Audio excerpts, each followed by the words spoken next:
Your Excellency Sheikh Faisal bin Abdullah Rawas, Chairman of the Board of Directors of the Oman Chamber of Commerce and Industry, the esteemed patron of today's event, Your Excellency Amit Narang, Ambassador of the State of India to the Sultanate of Oman, distinguished guests, esteemed speakers, honored, valued participants, it is my profound privilege to welcome you all to the Omani Indian Business Forum. This forum stands as a testament to the enduring partnership between two nations, Oman and India, bound by centuries of history, cultural exchange, and mutual respect. Today, this partnership thrives as a cornerstone of regional and international cooperation, driven by shared aspirations for economic growth, innovation, and sustainability.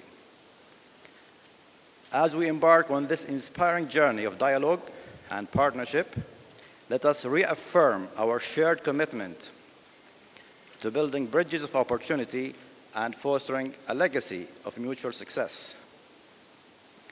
To officially begin today's proceedings, it is my honor to invite Dr. Abdullah bin Mas'ud al-Harthi, Board Member of Oman Chamber of Commerce and Industry, and Chairman of the Omani CFO Program, to deliver the opening remarks. Please join me in welcoming him to the stage. Good morning, everybody. Your Excellency, dear Sheikh Faisal bin Abdullah Rawas, Chairman of Oman Chamber of Commerce and Industry, Your Excellency Amit, Ambassador of the Republic of India in the Sultanate of Oman. Dear Excellencies, ladies and gentlemen, it is our great pleasure to welcome all of you to our second Oman-India Business Forum, which is organized jointly by Oman Chamber of Commerce and Industry and the Institute Chartered Accountants of India, Oman chapter. The second forum aims to promote economics and commercial cooperation,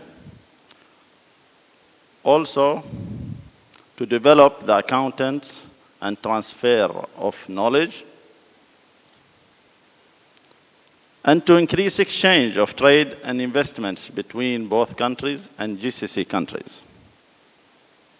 Soon we will start our discussions and presentations where the investors and you as CFOs can discover different opportunities and incentives in the following sectors: in tourism, real estate development, and smart cities, food security, and renewable energy. I'm pretty glad today that I'm standing in front of you for the second time in 1 year, and we would like to announce that we reach remarkable achievement in our Omani Chartered Accountant program. We are just waiting for the approval from the concerned government authorities. Soon, we are going to launch our internship training platform where all universities and colleges in the Sultanate of Oman, Oman Chamber of Commerce and Industry, and the Institute Chartered Accountant of India, Oman chapter, will be members in this platform, and we will appoint soon a committee to manage it. On the other hand,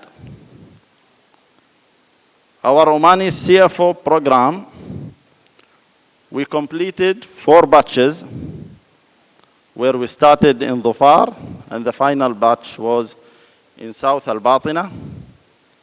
We started with 30 participants, but Alhamdulillah, in Al-Batina South, the number doubled, and we crossed 70 participants. We promise to continue in delivering this program to all governorate region in the Sultanate of Oman all across the country.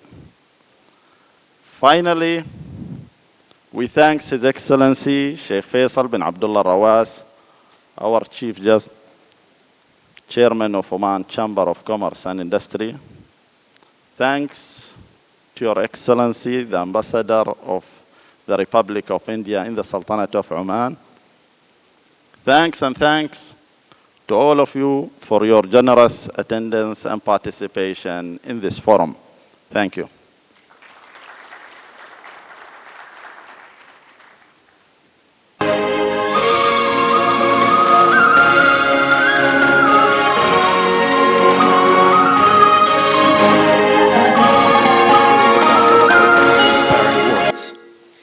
Ladies and gentlemen, a forum like this isn't just about speeches and panels. It's also about networking. So I hope you all brought your business cards and perhaps a little patience for remembering everyone's names by the end of the day.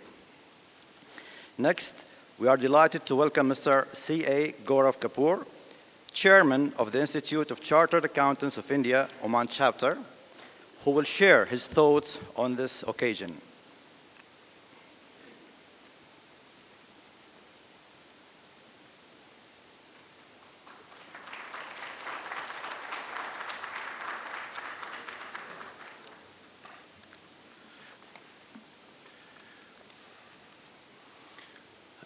His Excellency Sheikh Faisal bin Abdullah Al Rawas, Chairman, Oman Chamber of Commerce and Industry, His Excellency Amit Narang, Ambassador of India to the Sultanate of Oman, other dignitaries, colleagues, friends, and everyone present here.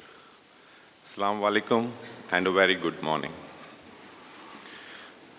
I would start with first congratulating Oman Chamber of Commerce and Industry for organizing this investment meet,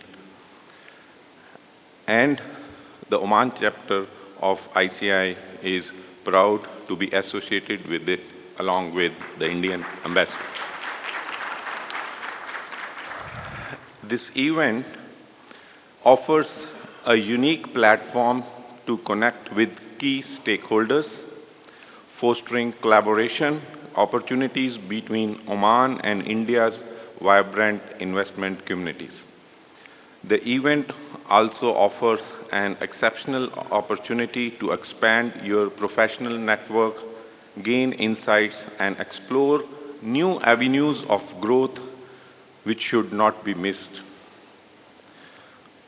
Oman is a highly attractive destination for investment with a rich history of more than 5,000 years of trade, particularly with India, and a deep-rooted cultural relationship between the two countries.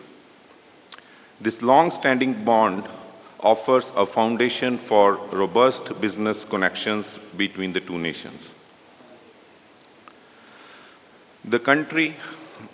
The Oman as a country offers a range of corporate structures, new amendments that have been made in the recent past that makes it even more attractive today, including the free zones and other tax benefits available, which some of the presenters will provide more insight during the course of the day. The four sectors that are being focused today is real estate. Real estate is a growing sector with increasing demand for residential, commercial, and tourism-related properties, particularly in designated areas where even foreign ownership is now allowed. The government focus on infrastructure development and urbanization makes this highly attractive. Renewable energy is another promising area for Oman as it seeks to diversify its energy resources with abundant solar and wind-related renewable projects. The country has set ambitious targets for clean energy, offering investment opportunities in solar, wind, and similarly other related renewable energy projects. Tourism. Tourism is another high growth sector thanks to Oman's natural beauty, cultural heritage, and stable political climate. The government is keen to develop an eco-tourism, adventure tourism, and luxury hospitality, attracting both regional and international investors. Food security has become a priority for Oman, investing in agriculture technology and sustaining farming practices to enhance local production. This sector offers potential for investment in agriculture, food processing, and logistics to support the country's growing demand for local sourced food. These sectors align with Oman's economic diversification strategy, offering abundance opportunities for investors looking to capitalize on thriving market with long-term growth prospects. I request all the investors in this room to connect with the government agencies here or outside this room if you are not able to do, because you have the right people in the room who can connect you with the various agencies. The co-investors present in the room and also the existing investors to identify processes, avenues, and the leads to potential investment opportunities in this beautiful country. Thank you very much, and I look forward to an interactive session during the course of the day. Thank you very much.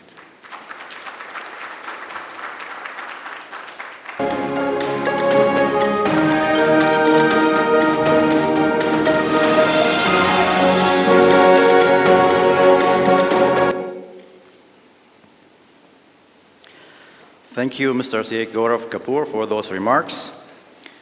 Let's move forward with our program.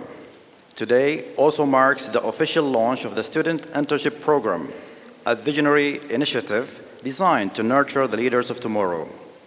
This program exemplifies the commitment of both nations to empowering youth and fostering knowledge exchange.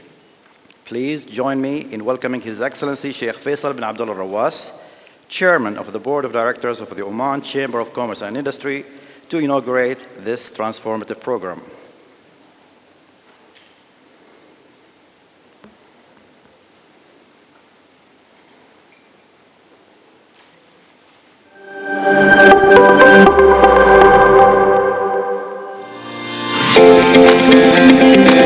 Let's walk through the process of shortlisting and selecting candidates.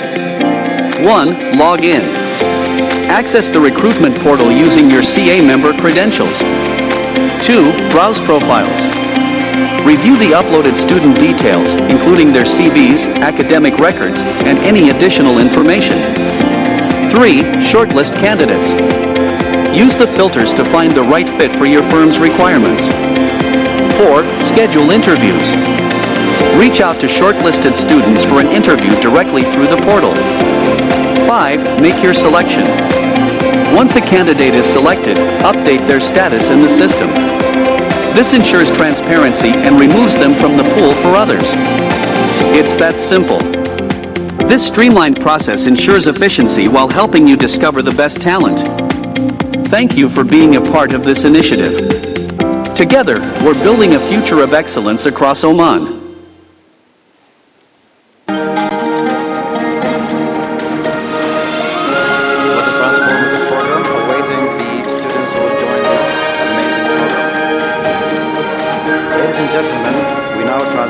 Recognition ceremony, a special moment to honor individuals whose exceptional contributions have strengthened the bonds between Oman and India. These honorees symbolize the spirit of innovation, collaboration, and mutual respect that underpin our partnership. Please join me in recognizing the following individuals for their exceptional contributions to this forum. Mr. Davis Kalukaran.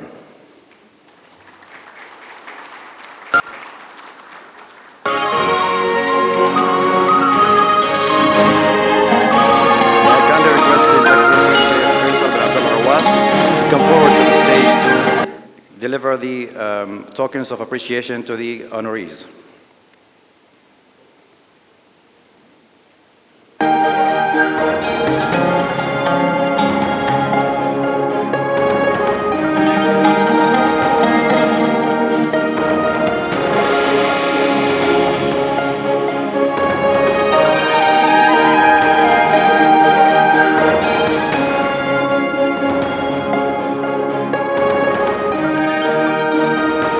صالح الشنفري.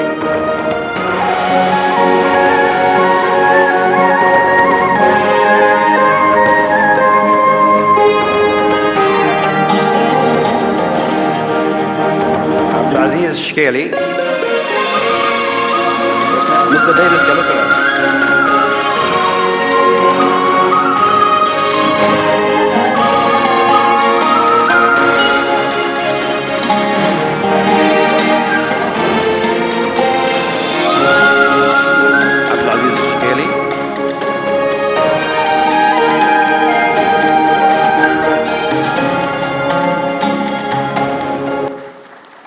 مريم الهاشمي.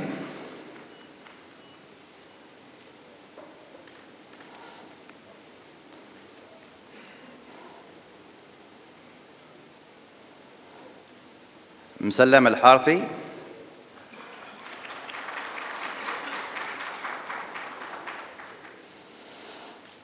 محي الدين علي.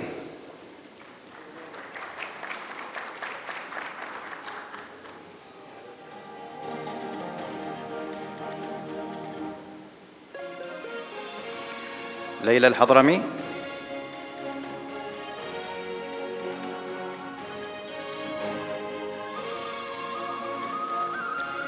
صادق جعفر.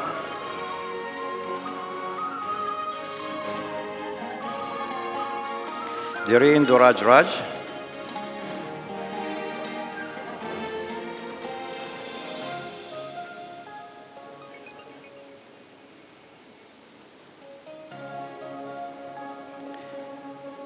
هشام الزبيدي.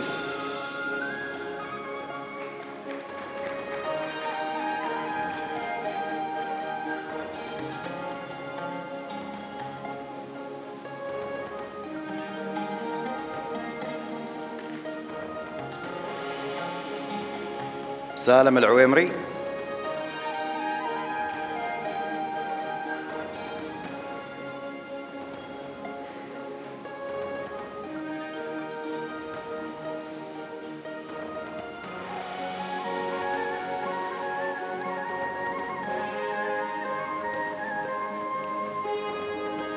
كيشان شرينيفاس.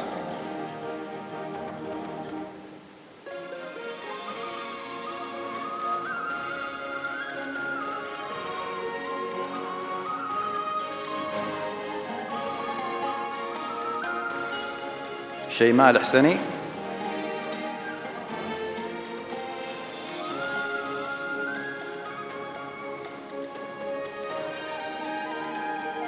ماجدة الرزيقي.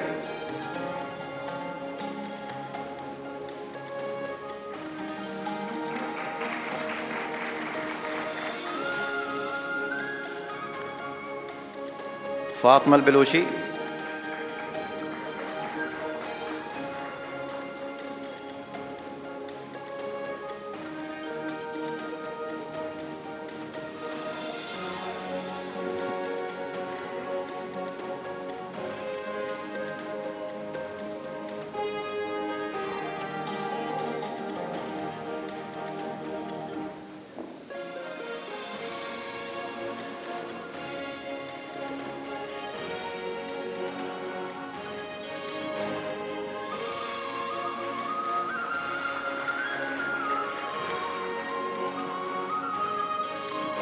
Now, may I kindly request the audiovisual team to play the Omani CFO program video.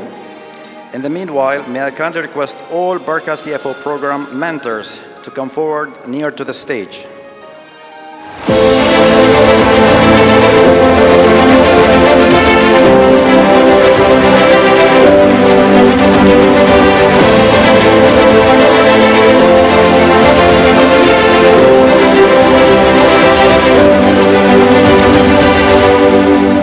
Welcome to the journey of empowering financial leadership, the Omani CFO Mentoring Program, a proud initiative of the ICAI Oman chapter in collaboration with the Oman Chamber of Commerce and Industry, OCCI.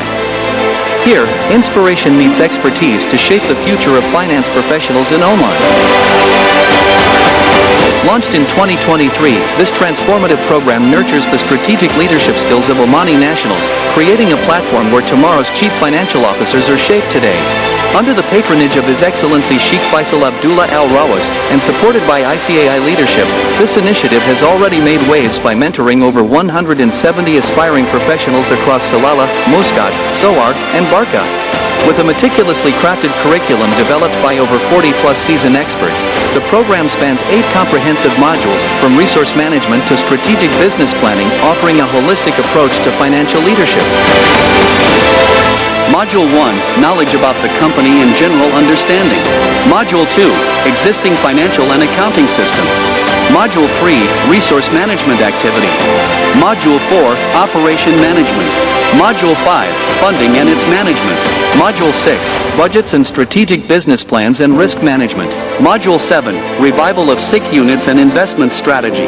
Module 8, Compliance and legal matters and leadership development. Each session builds essential competencies for navigating the complexities of today's dynamic business landscape. But more than just knowledge, this program is about fostering a mindset for innovation and leadership.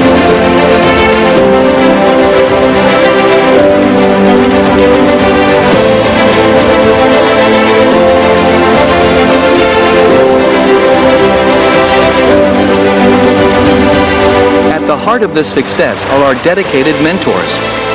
With decades of expertise, they are the guiding force behind each participant's growth, sharing invaluable industry insights and experiences. Our mission is clear: to cultivate the next generation of financial leaders who will steer Oman's economy towards a prosperous future. With each batch, we witness the transformative power of mentorship and collaboration. As we celebrate the successes of the Salalah, Muscat, Soar, and Barka batches, we look forward to the future, continuing our journey of nurturing talent and driving excellence. The ICAI Oman chapter, an unwavering partner in Oman's journey towards financial empowerment. Together, we build leaders who not only see numbers but envision possibilities. The future of finance in Oman starts here. Now we would like to extend our recognition to the mentors of the Barka CFO program for their invaluable guidance and dedication. Okay.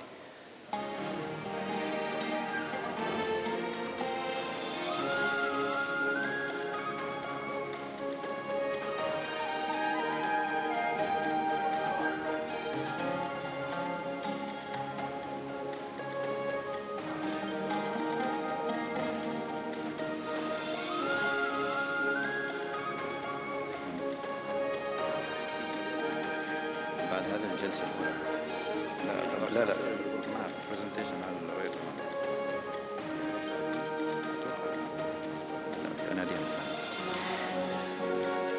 نيفين المزروعي, Omani participant in Muscat batch, and now she has become mentor for the Omani CFO program.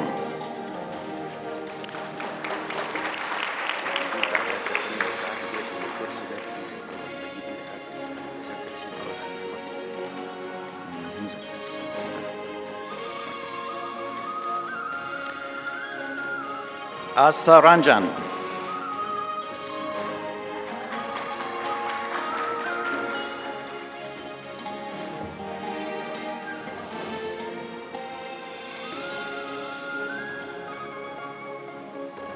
Ajil James.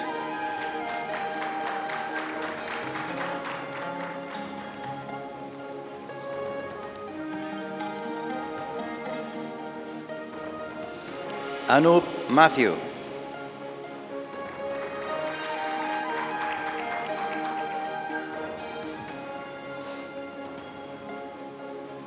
Anurada K.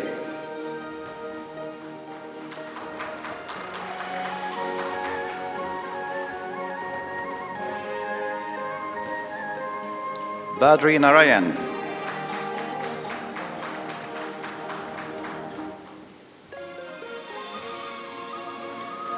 Bijo Joseph.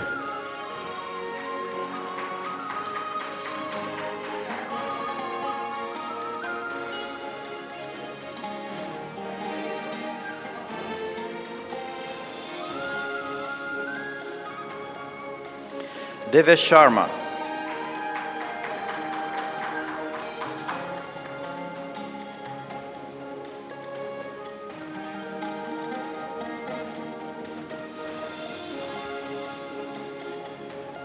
Gaurav Kapoor.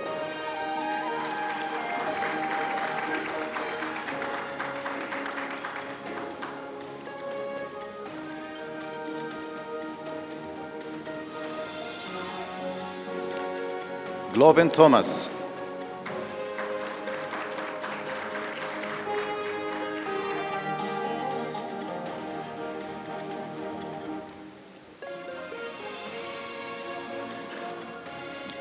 Har Kamal Kumar.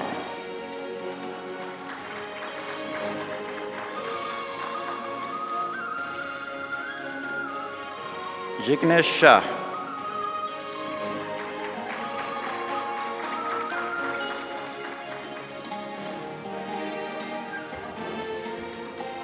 Jim Joseph.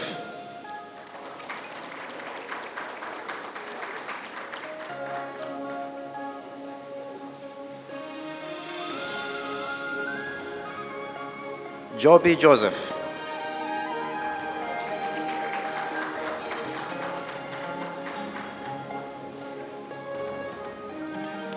Manesh Jangir.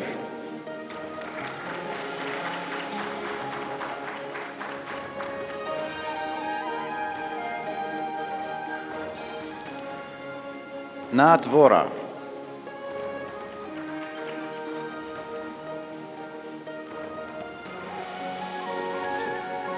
Niraj Rathi.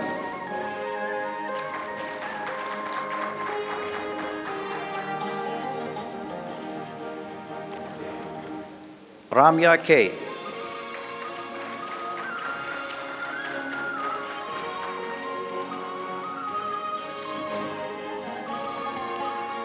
Ritesh Vatrana.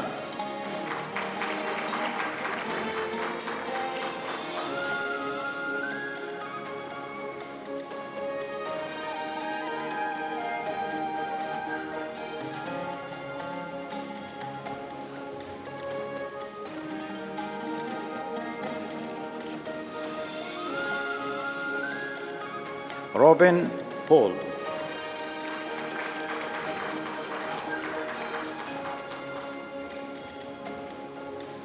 Sajeev Surendran. Samit Arora.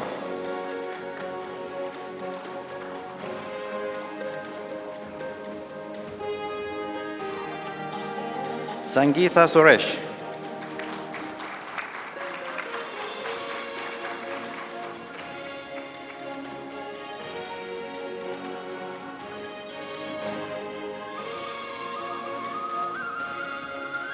Srikanth MS.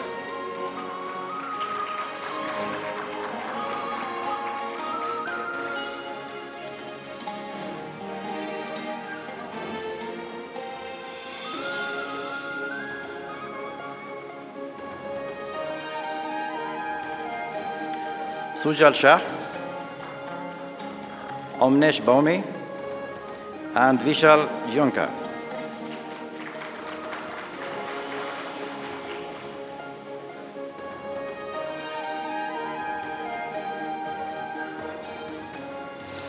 Muhyiddin Ali.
Congratulations to all honorees and thank you for your valuable contributions. Thank you, Your Excellencies and distinguished guests.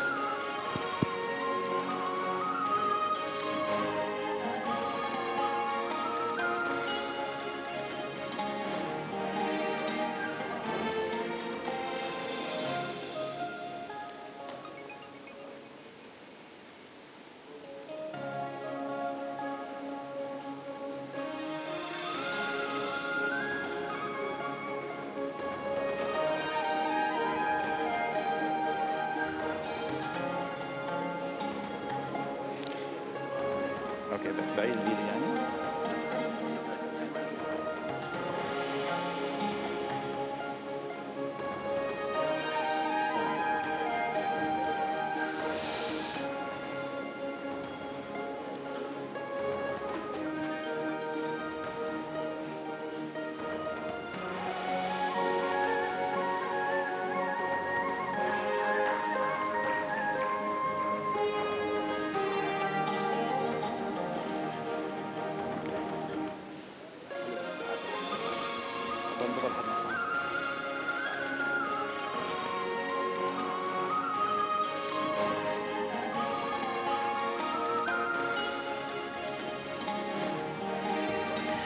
Ladies and gentlemen, the next part of our program focuses on Oman's roadmap to a brighter future.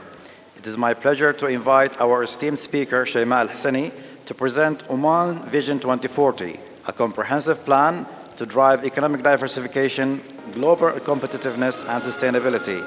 Please join me in welcoming Sheikh Al-Hassani.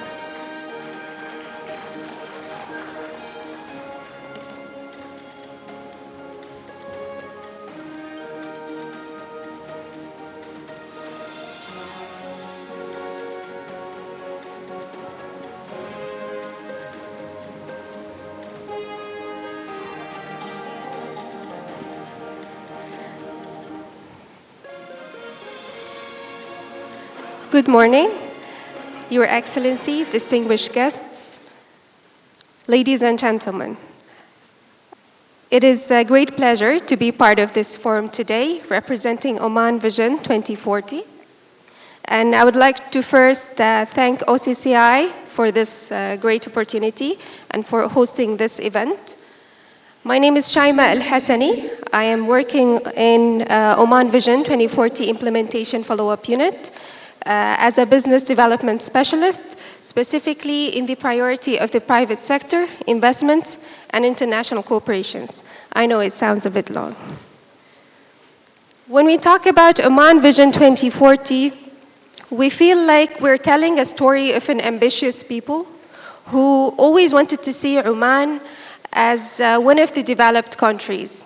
And we consider Oman Vision 2040 as a gateway to overcome all of the challenges, to keep pace of regional and global changes, and also to invest in available opportunities, and of course, to attract new ones.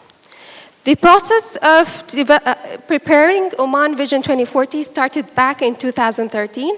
It went into several stages, and at the beginning, the committee began by setting the pillars. We have 4 main pillars. And then they diagnosed the current situation of Oman as a whole country. They came up with the challenges. They analyzed all of the challenges that we have in the economy. And then they set the national priorities, which after that emerged from those 4 main pillars.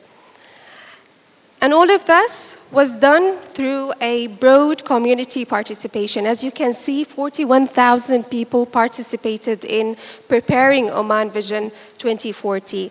After that, in August 2020, a royal decree was issued to establish Oman Vision 2040 Implementation Follow-up Unit. And at the very end of the year, the Oman Vision 2040 document was launched in December 2021, and then the work started in the early 2021. But most importantly, and one of the maybe main questions we always ask ourselves, why do we, or what distinguishes Oman Vision 2040 from the rest of the world visions? There are several features. I'm going to mention maybe 2 or 3 for now. One of the main features is that Oman Vision 2040 is considered to be, let me say, a profound and maybe an ambitious vision. Why is that? Because it is aiming to make a structural change in the whole system of Oman. It is not having a focus area, not focusing on one area to change. It is focusing on the whole system of Oman, the economic, the social, the administrative, governance system. So the whole system. So you can say it's a comprehensive vision that touches all of the sectors in Oman. This is one feature. Another feature would be, I'm not sure if you have a chance to go to through Oman Vision 2040 document, you will see that the national priorities, we have around 12 national priorities. The national priorities are very linked and directly linked to the 17 SDGs. SDGs are the Sustainable Development Goals that are set by the United Nations back in 2015. And an example of these SDGs, I assume you all know, that not to have poverty, to zero hunger, gender equality, to achieve economic growth, to have a good quality of education, to have good health and well-being, to focus on innovation, infrastructure, and industry, and so on. So this is another feature, and maybe the last feature, I would say this is one of the features that we are always proud of, and I did mention it in this slide here. There was a broad community participation. We primarily ensured to reach out to the different level and segments of the society to participate in preparing Oman Vision 2040. And when I say different levels of the society, I really mean individuals, I mean Omani youth, I mean women, people with disabilities, I mean students from different level of studies, I mean the public and private sector, and I also mean the residents and expatriates in Oman. So everyone contributed in preparing Oman Vision 2040. These are the main pillars of Oman Vision 2040. We have 4 main pillars: people and society, economy and development. We have sustainable environment and governance and institutional performance. These also are the national priorities. We have around 12 national priorities that emerged from these main pillars. As you can see, and again, just to remind you, it is again linked to the 17 SDGs that is set by the UN. These are the pillars, and what are the national priorities in each pillar? People and society, we have education, health, we have national heritage and culture, well-being and social protection. We have governance and institutional performance pillar that is focusing on legislative and judicial and also governance system in Oman. And we have also sustainable environment that has only one national priority, environment and natural resources. And the last pillar is the economy and development. And I want to stop here for a bit. The economy and development pillar is one of the important pillars we have in the vision. And as you can see, it has the largest number of priorities. Why is it very important? Because Oman's main focus and aim today is to restore the economic growth. It is looking to have an economy that is diverse and sustainable, achieve a diverse and a sustainable economic transformation, and to have an economy that is that has a competitive structure based on technology, knowledge, and innovation, and to also achieve fiscal sustainability. I will take the first national priority as an example very quickly. The private sector investment and international cooperation, if you go through the Oman Vision 2040 document, you will see that all of the national priorities comes in the same structure. It has a strategic direction, it has objectives, and also KPIs with the targets. The strategic direction for this national priority basically is to enable the private sector to lead the economy going forward. And also we have the objectives. In the document itself, it's originally around 7 objectives. For here, we only kept 4, just as an example. We also have an indicator, KPI, Key Performance Indicator. The total number of KPIs in the Oman Vision 2040 document is around 68 KPIs. 50% of those KPIs are international KPIs. And this one, as an example for one of the international KPIs, economic freedom of the world. In the document, we also have targets for each KPI. We have a target for 2030, and we also have a target for 2040. We are aiming to reach top 50 countries by 2030, and as the top 40 countries by 2040. As of the latest statistics, we reached 56 rank in 2024. Last year, or the year before, in 2023, we were at 95. So you can see that we advanced 39 ranks in 1 year, and this is very, very good indicator. You can also see that this indicator, this 56 is very close to our target in 2030. And that's why I will say we might become a developed country in 2040 or even before. This is the second priority. It is very straightforward as the one before. And I would like to end my presentation with this slide.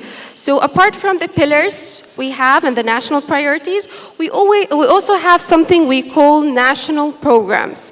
These national programs, we have 4 main national programs. These are accelerated programs. They are designed to find immediate and fast solutions for the challenges that Oman is facing today. As I said, we have 6 main programs. They are all aligned with the 5-year development plan that is set by the Ministry of Economy. And each and every program of these follows a government entity and also follows a national priority in the vision. We have the program of fiscal sustainability. We have economic diversification program. We have the Nazdaher program, which was focusing for the first 2 years in investment and export development.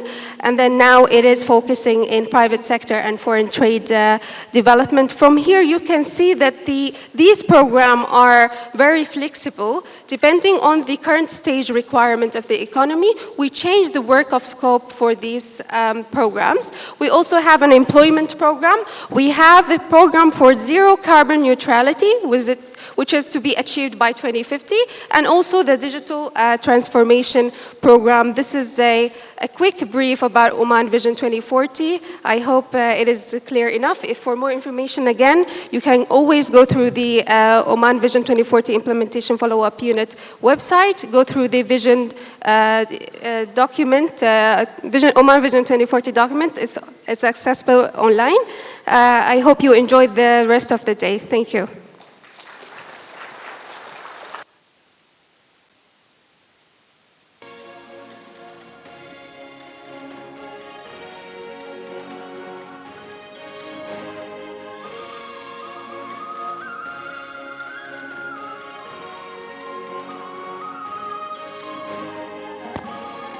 Thank you, Shema, for that insightful overview of the Oman Vision 2040.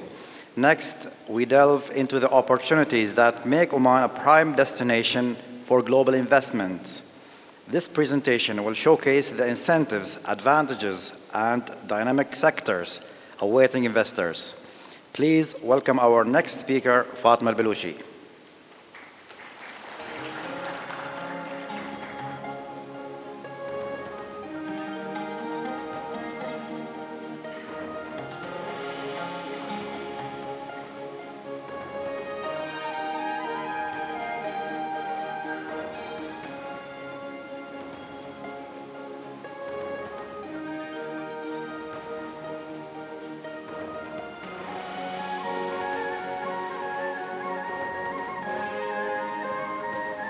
Your Excellencies, our esteemed guests, good morning. Today, I will be presenting about investment environment in Oman and why Oman is an attractive destination for investors.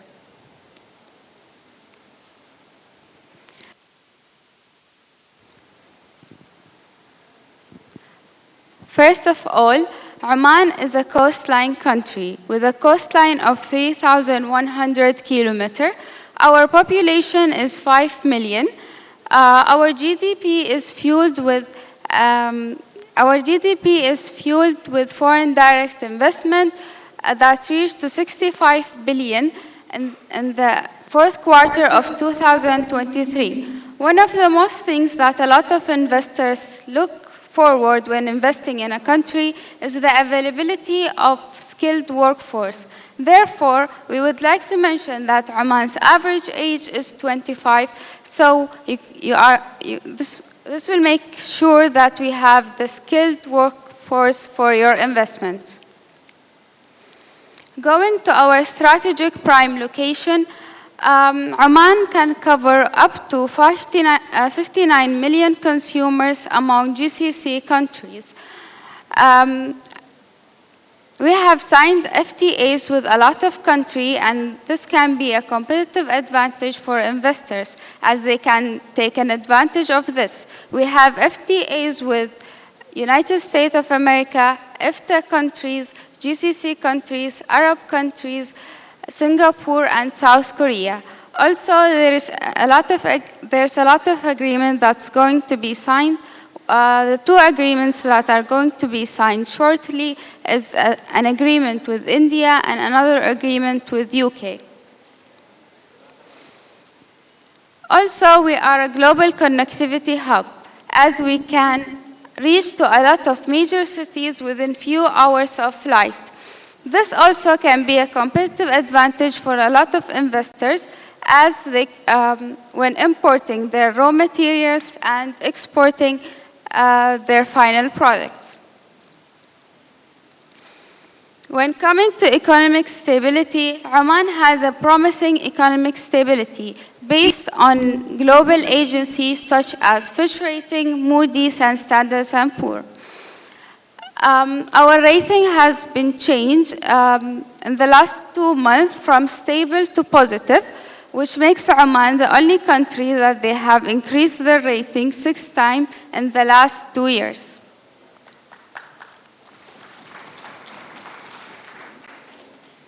We also have a lot of interesting incentives, such as up to 100% of foreign ownership, tax exemptions up to 30 years, competitive lands and service prices, custom duties exemption, investor residence up to 10 years for them and their families, and integrated e-services.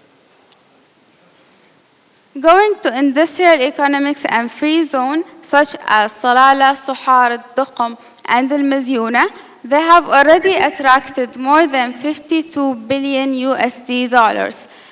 These strategic areas provide unique incentives and infrastructures for investors. Also, based on Oman's Vision 2040, there will be 22 strategic areas. My colleagues here from OPAS, they will explain this part in much details. Going to Invest Oman launch. Invest Oman launch is a one-stop shop that finishes all the investors' processes from A to Z. We have 15 government entities and 6 private entities. We would like to invite you to Invest Oman to live this full experience.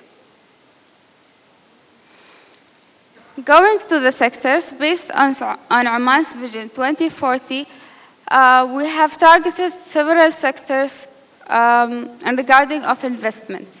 We have divided them to main sectors and enabling sectors. In the main sectors, we have tourism, mining, logistics, manufacturing, and food security. In the enabling sectors, we have ICT, health, education, and circular economy. Those slides I will go briefly on them just to show you some investments on offers in Oman. As we have a lot of investment opportunities in minerals and mining, and it's going to grow up to 73 billion by 2032. Also going to tourism is going to grow to 150 billion by 2032, also based on Oman's Vision 2040 to have 11 million tourism to Oman. Also in logistics is going to grow up to 1,000 billion on 2031. Manufacturing to 73 billion in 2032. Green economic and energy, it will grow to 55.1 to 2033. And ICT will grow to 73 billion by 2030. As real estate is one of the sectors that we are targeting in this forum, we would like to show some major urban development and housing projects, such as Sultan Haytham City, Al Khuwair Downtown, Oman Mountains Destination, which is in Jabal Al Akhdar, and integrated resident complex. So basically, this slide is to summarize the presentation. But there is one thing that I really want to mention, which is Invest Oman website. Invest Oman website is the only platform that is dedicated to promote investment opportunities in Oman. Those opportunities are fully ready opportunities with their visibility studies, capital on investment, the capital, the lands, and the license. For you to see those opportunities, I would ask you to scan the QR code in the middle and take a look on all the investment opportunities that we have. And that's it. Thank you so much. And if you have any question, I'll be happy to answer your questions.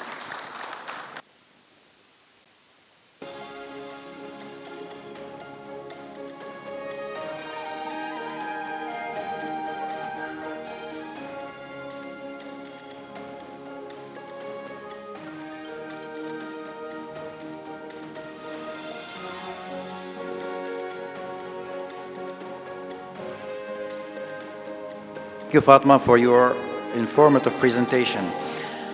Now we begin our first panel discussion of the day, focusing on two essential pillars of sustainability and growth: food security and renewable energy. These sectors not only address global challenges, but also hold immense potential for innovation and collaboration between Oman and India.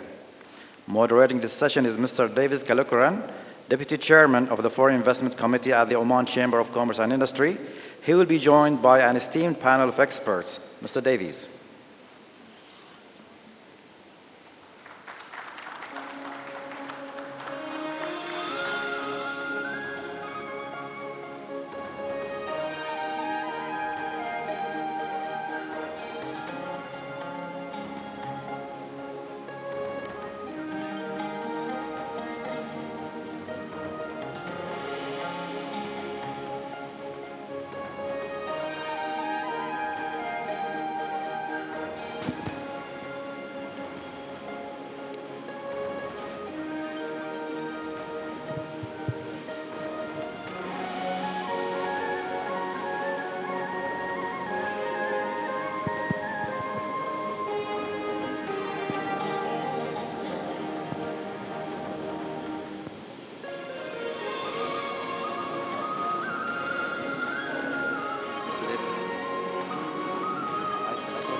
So joining him will be Engineer Salih Al-Shanfari, Abdulaziz Shkeli, Mudi Muhammad Ali, Muhyiddin Muhammad Ali, Mariam Al-Hashimi, and Musallim Al-Harthi.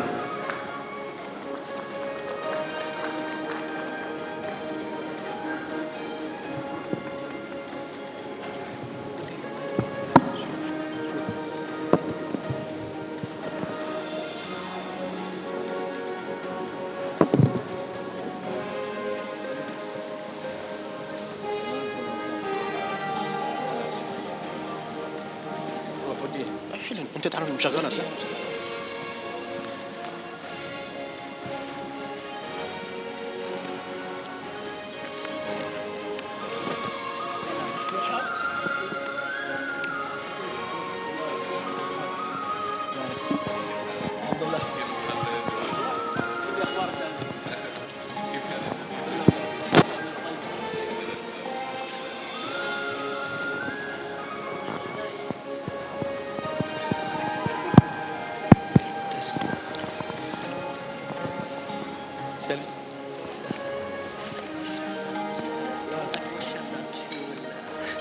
Asking about investment, he will answer.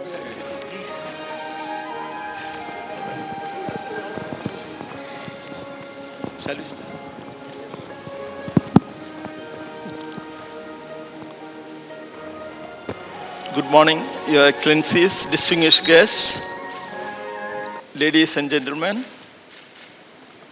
It's a great opportunity for me, and I thank the Oman Chamber of Commerce and Industry, and the Institute of Chartered Accountants of India for having entrusted this responsibility on me for moderating this distinguished panel.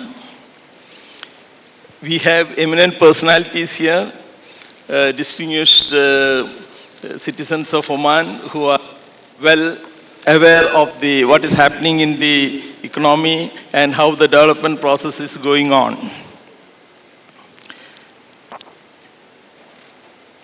We had a very impressive presentation on the Vision 2040. Vision 2040 actually gives an excellent guideline as a direction, guidance for foreign investors or for local investors also to understand the direction in which the economy is going. Vision 2040 emphasizes that apart from the oil sector, there should be more emphasis and more development that is happening in the non-oil sector, which will only take the economy to the desired levels by 2040. And then to enhance or to accelerate the implementation of 2040, the Ministry of Commerce and Industry has come up with the Invest Oman launch to help the investors, the foreign investors and local investors who are coming in. They have separate desks for each ministry is there, and it's a one-stop process for all the investors. So with these few words, I would like to introduce, very veteran personalities here. Engineer Saleh Shanfari, who has been in the food security for ever since I came to Oman. For the past 33 years I am here. I'm hearing only Saleh on the food security side. We have Mr. Abdullah from the Ministry of Agriculture. And we have Muhyiddin, who is representing the private sector. He is connected with various ventures, including renewable energy. And then we have Mr. Musallam, and he is also coming from the energy sector. And then we have Miriam Al-Hashmi. She is also working with the energy and efficiency. So, if you are following up the economic developments in Oman and the 24 state financial statements which has come up and the 25 projections which has come up, now it is seen that the food security sector has contributed to the Oman economy. It's around 3.28 billion. And it is projected that by 2040, Oman will become 100% self-sufficient in the matter regarding the food security. So, Engineer Saleh is a veteran in this field, and could you please highlight, the opportunities available in this food security sector, and which can attract more and more foreign investors?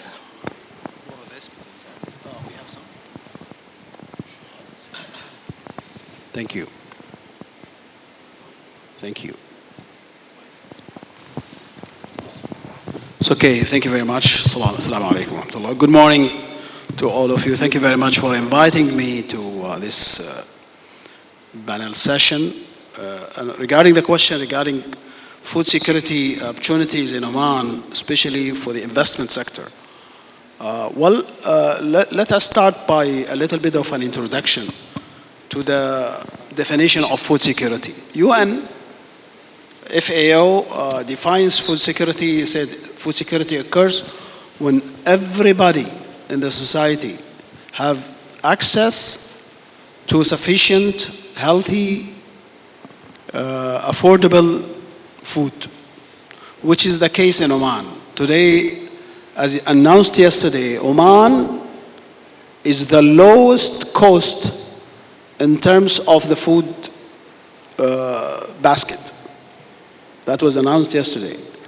Oman is the lowest. If you buy a meal in Oman and buy the same meal in other GCC countries, Oman happens to be the less costly, the most affordable, which is a good sign that the cost of living in the country is quite meaningful. That's one. Number two, let's look at food standards, i.e. hygiene, food safety standards. Oman has a very robust food safety protocols that are well established, and that gives Oman the ability to export all kinds of food to the rest of the world, thanks to the Ministry of Agriculture and Fisheries, represented here by Mr. Abdulaziz, who can shed more light on this. But the efforts of the ministry, especially the food safety program supervision, is a pillar in making sure that whatever you do, whatever you produce here, is well accepted worldwide. Number four, the country provides a lot of opportunity for investors. Land is available, permission, of course, to dig well in areas where you need well water, abilities to set up manufacturing unit for fisheries. Of course, recently Oman have launched one of the largest tuna manufacturing unit in Tuqum. That was last month. It is just an indication of your ability to bring your industrial base here in Oman and invest in the fisheries sector, which is in high demand. Tuna is in high demand in the world, and Oman is a hub for fisheries, of course, manufacturing, processing, and export. That is just another indication. Livestock. We are about 65% self-sufficient in poultry. We produce a lot of, white meat, eggs, and so on. So that's another area of opportunities that are available for you. OIA, Oman Investment and Authority, have a lot of projects on food security. So they are also opening the opportunities for other investors to come and establish or maybe co-invest together.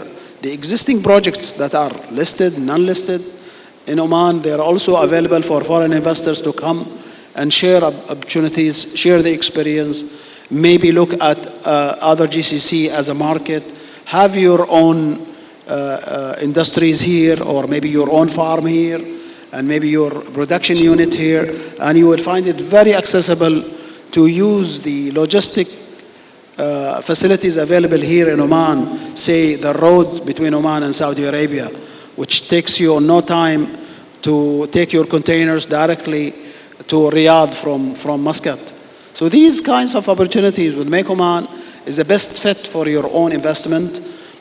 Quite easy to set up as a foreign investor, or maybe if you're looking for a local investor, you would find it much easier to start from day one, establish your company from day one, and no time you will have access to free zones or maybe other zones on your preference to bring your own experience, your own team, as well as maybe recruiting from local talent.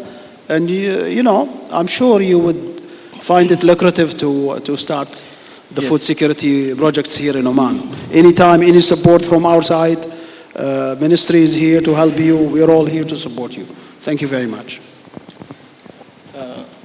One more question I would like to ask you is, you are associated with the Oman Food Investment Holding Company, and recently it was said that, you know, they have planned to spend around 950 million towards development of this sector by 2030. So this is what, and this spending of this much amount, you know, what sort of expectation you have from foreign investors who might be coming in to set up their manufacturing units or food processing units?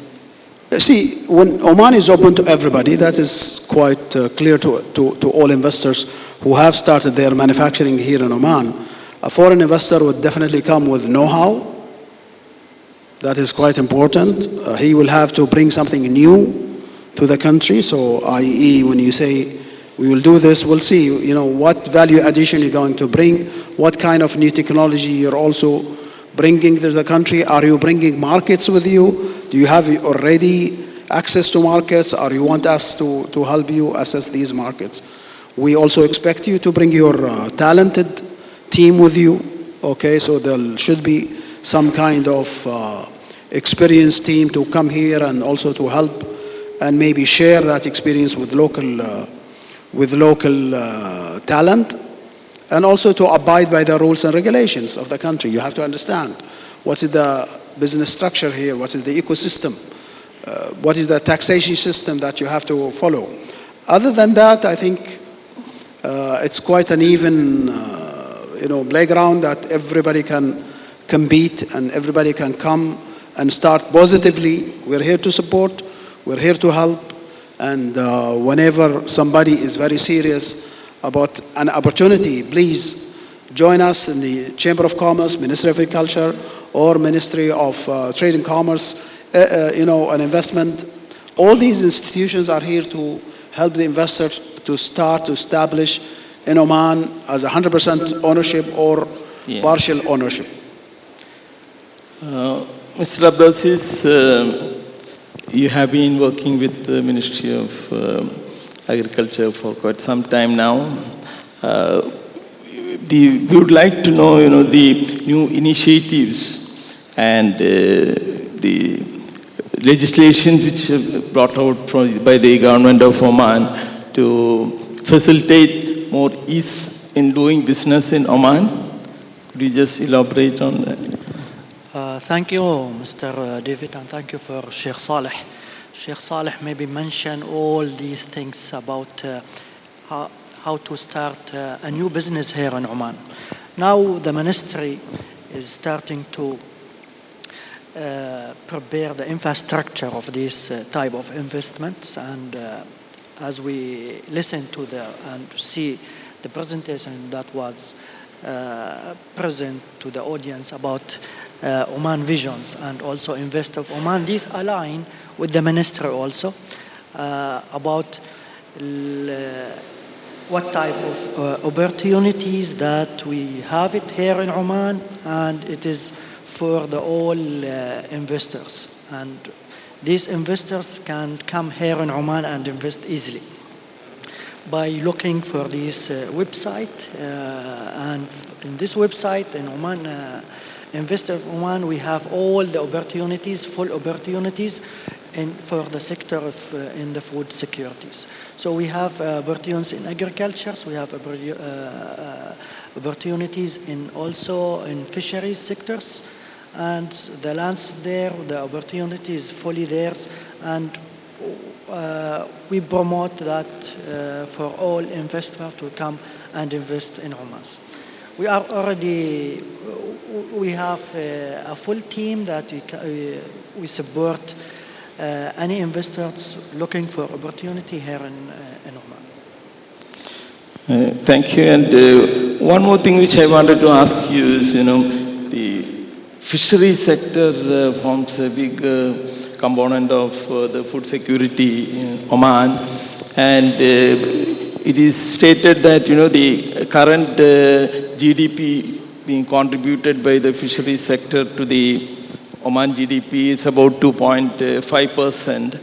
And it is expected that by 2030 it will go up to 5%, and by 2040 it is going up to 10%. So we see that, there is excellent opportunities available in the fishery sector.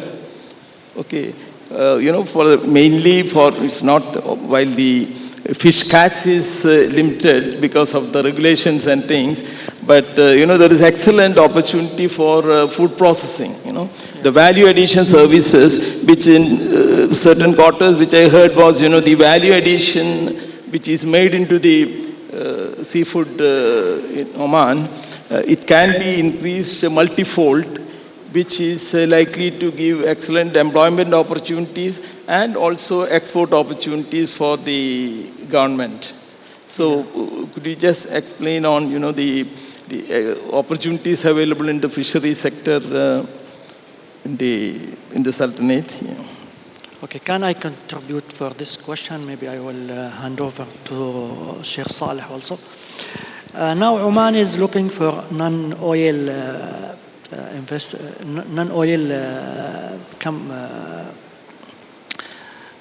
which sectors, yes, that contributed to the GDP. So we are looking for the fish sectors. Fish processing is one of the sectors that have most contribution in the GDP in next few years. So we are in agriculture. We are taking over these sectors to increase the opportunity of these sectors, and that maybe will increase the percentage of this in the GDP. Maybe Sheikh Saleh can also contribute on that. Yeah.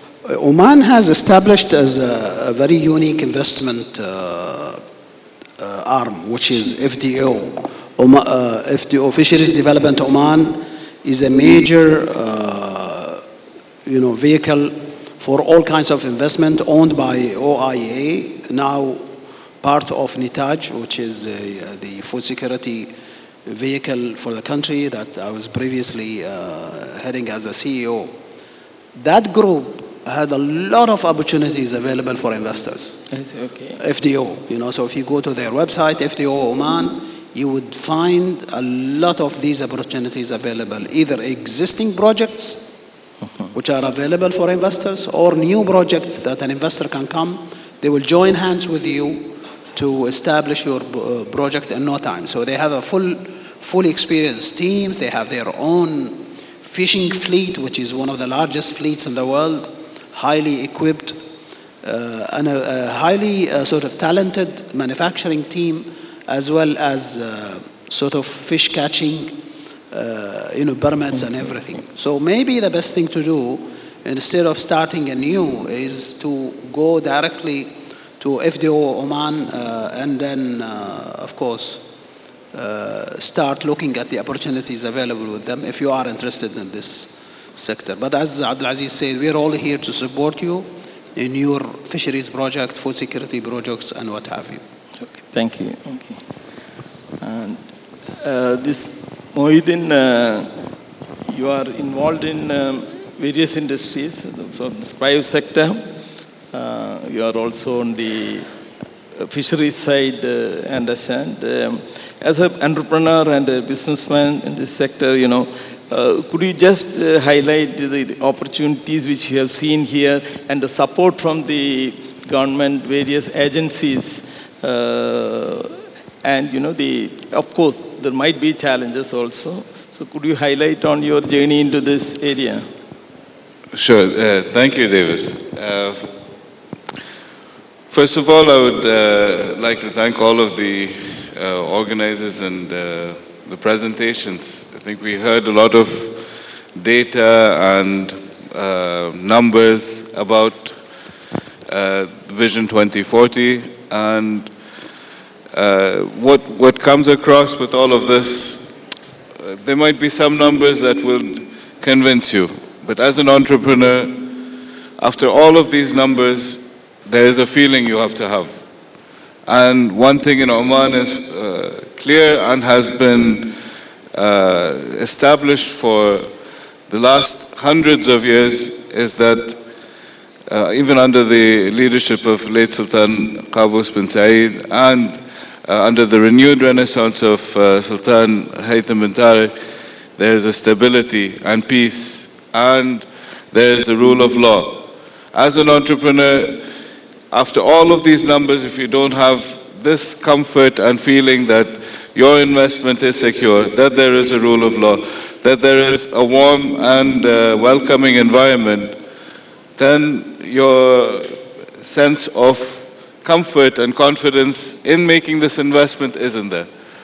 So in Oman, we are blessed with this. Investors are welcome, investors feel confident, and as we have heard, the opportunity is abundant. We have a huge 3,000-kilometer coastline, and fisheries has been identified as one of the future pillars of the economy. Now, we were blessed, we were part of the last 50 years of renaissance in terms of the major infrastructure development and the oil and gas and the civil infrastructure required. Now, looking at the next 50 years of the Vision 2040, how can we be part of it as the private sector partner to the government? We identified fisheries as one of the key focus areas that we need to be present in. And we see the ministry as welcoming to not just investment, but to even projects and concepts and ideas which will add value to the economy. So for the investors sitting in the audience, if there is an idea which you feel that there may be an opportunity to test in Oman, I can assure you that the ministry, the government, the Oman Chamber of Commerce, they're all there to see you succeed, because the investors' success is the government's success. And it's a partnership to make Oman Vision 2040 a reality, inshallah. Thank you. We'll come back to the food security sector. We have Mr. Musallam Al-Hati and our Mariam Al-Hashmi with us from, it's, Oman has gone in a big way in the area of green hydrogen, surpassing the efforts of various other countries. Okay, we are in the forefront of green hydrogen, and recently, they have announced so many initiatives relating to the production of green hydrogen, wind power, and various other alternate energies. Mr. Musallam, I would like to know from you, the initiatives being taken from the OQ, regarding how Hydrome was envisioned to take this journey through, and what are the main objectives of Hydrome, and is it facilitating the right kind of investors into Oman? Could you just highlight? Assalamu alaikum, everyone. First of all, I would like to thank the audience. I could see that there is interest from the discussion, from what I see from them. So thank you so much. I would just like to add a couple of points from my Sheikh Saleh and Ustad Abdul Aziz regarding the food security before going to the green energy. Now the ministry, it's more of an organizer, more than looking in terms of investment. So you have, as Sheikh Saleh said, you have FDO, which is now Nitaj, Also the Ministry of Agriculture, they've started a platform together with the Ministry of Housing, where it's called Tatweer, where all the opportunities, business opportunities, projects, they get announced there and you apply like a tender. And also you asked about opportunities. Also we have like niche opportunities, other than what Sheikh Saleh said, like the one already in FDO, existing or new ones. Also, we are looking for new opportunities in food security in terms of fishery, agriculture, even farming. So we are the country is developing, but in downstream of that, we are still having shortage. So, for example, like seafood for the fish, and other things which comes, for example, in fishery, factory of nets, and other things. All these we're still looking for opportunities. So, if there is any investors who are interested on that, I think Sheikh Abdulaziz here and Sheikh Saleh are the right people to talk to. Regarding the green hydrogen, the government, I will speak on behalf of Mariam, but MEM, they've started Hydrom, which is a wing of looking for green hydrogen. But mainly, it's not only green hydrogen. We call it AE, which is alternative energy. So in terms of solar panels, renewable energy, blue hydrogen, green hydrogen, and the idea is from the ministry to be ranked #1 in the world in terms of green hydrogen. And this is our goal. For now, still the issue, as you all know, that green hydrogen is something new to the world, not just to Oman. So there are a couple of initiatives that have been started. One of it is to do a pilot green hydrogen plant, which is to be green. You need to start from all the way, from where you get your energy to the electricity, all to be green. So that project is going on in OQ, and we have a separate, it used to be SBU, now it will be an independent company to give it more authority. It's called OQAE, so OQ Alternative Energy, which will be independent and looking in terms of green hydrogen. So green hydrogen, there is still a lot of opportunities. The government is looking very much into that, and His Majesty as well, he's following up on that we want to be a leaders in green hydrogen. So if any other further clarification or question, you can just let me know. I can guide you to the OQAE, which is considered by the government as a green hydrogen champion. Okay. On that. Okay. Thank you. That is good, good to know. And I would like to ask Mariam. She's on she's on the policies and strategies and with the Ministry of Energy. So, could you just elaborate on, the recent developments within the ministry, which they have bring out new policies and guidelines for attracting more and more investors into the alternate and renewable energy side, and in terms of employment also, how it is going to be. Okay, how these policies will be helping the investors. Thank you, Dr. Davis, and thank you for the Oman Chamber for Commerce and Industry for arranging this event, and thank you for having me today. As you all know, the energy sector is undergoing a profound transition, and the demand for energy is growing, and especially the demand for sustainable and green energy. To fuel all of the economic sectors, we need this energy. And the objective of the energy sector is to decarbonize the sector orderly, while maintaining the competitiveness of the sector, energy security, and grow low carbon economy, and create a value to the nation. In regards for the policies and strategies, the Ministry of Energy and Minerals has just concluded the energy transition policy. The policy define targets for decarbonizing the energy sector, and the targets are for five decarbonization levels. Energy efficiency, we have targets to decarbonize the power sector, which is the share of renewable energy in energy mix. And the target is to reach from 30 to 40% of power in the grid from renewable energy sources by 2030, moving to 60 to 70 by 2040, and then to reach between 90 to 100% renewable energy share in the grid by 2050. To achieve these targets, there are many enabling policies, and we have end of last year, the auto generation, direct sale, and wheeling policy was approved. Speaking about the direct sale policy, the direct sale policy enabled the bilateral contract between buyer and sellers directly without purchasing from the current NEMA Power and Water Procurement Company, which is the single buyer right now. So, and now it's allowed to have a direct contract between supplier and demander without going to the current infrastructure.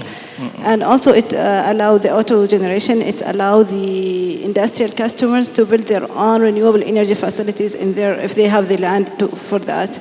And the wheeling policy, it's a policy enable the transmission of the renewable energy through the national grid. For example, if we have the production facility far away from the demand, then they can just use the national grid to transmit their power. And also, the ministry have this month also issue the ministerial conditions, which assign OQA, alternative energy, as a national champion for renewable energy.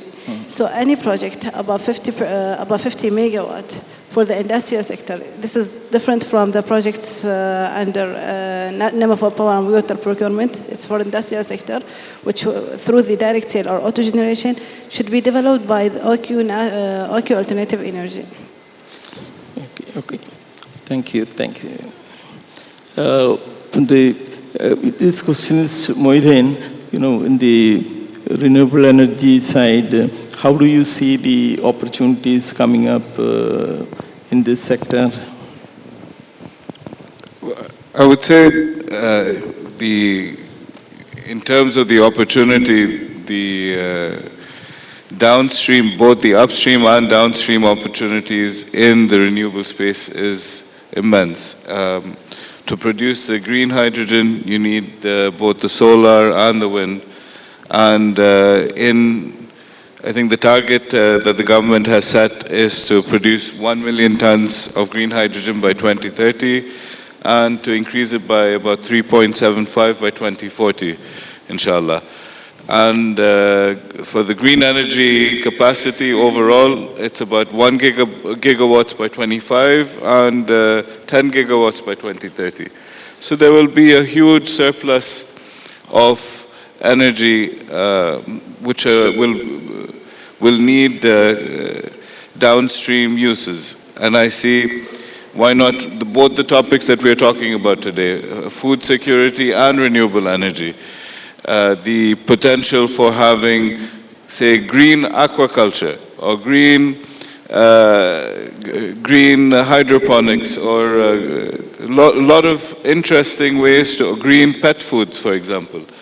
There is a huge market for these type of products, and it is really up to the investors, both domestically and from across, to conceive of the idea on how it can be applied. The surplus of energy, the vast land that is there, the supporting policies, the free zones that are there, the ports that are there, each of these are enabling environment for us to reach, inshallah, Vision 2040 and make it a reality. So, okay. I hope that answered the question. Yeah. Okay. Abdullah says, let me ask one thing. How suitable Oman and the location-wise and the stability of the country, how you can summarize the attractions of Oman for foreign investors for coming and setting up business here? About the locations? Yes, location, geographical position. We have strategies about every sector in Oman, every region in Oman has a special environmental. So in the coastal, most of the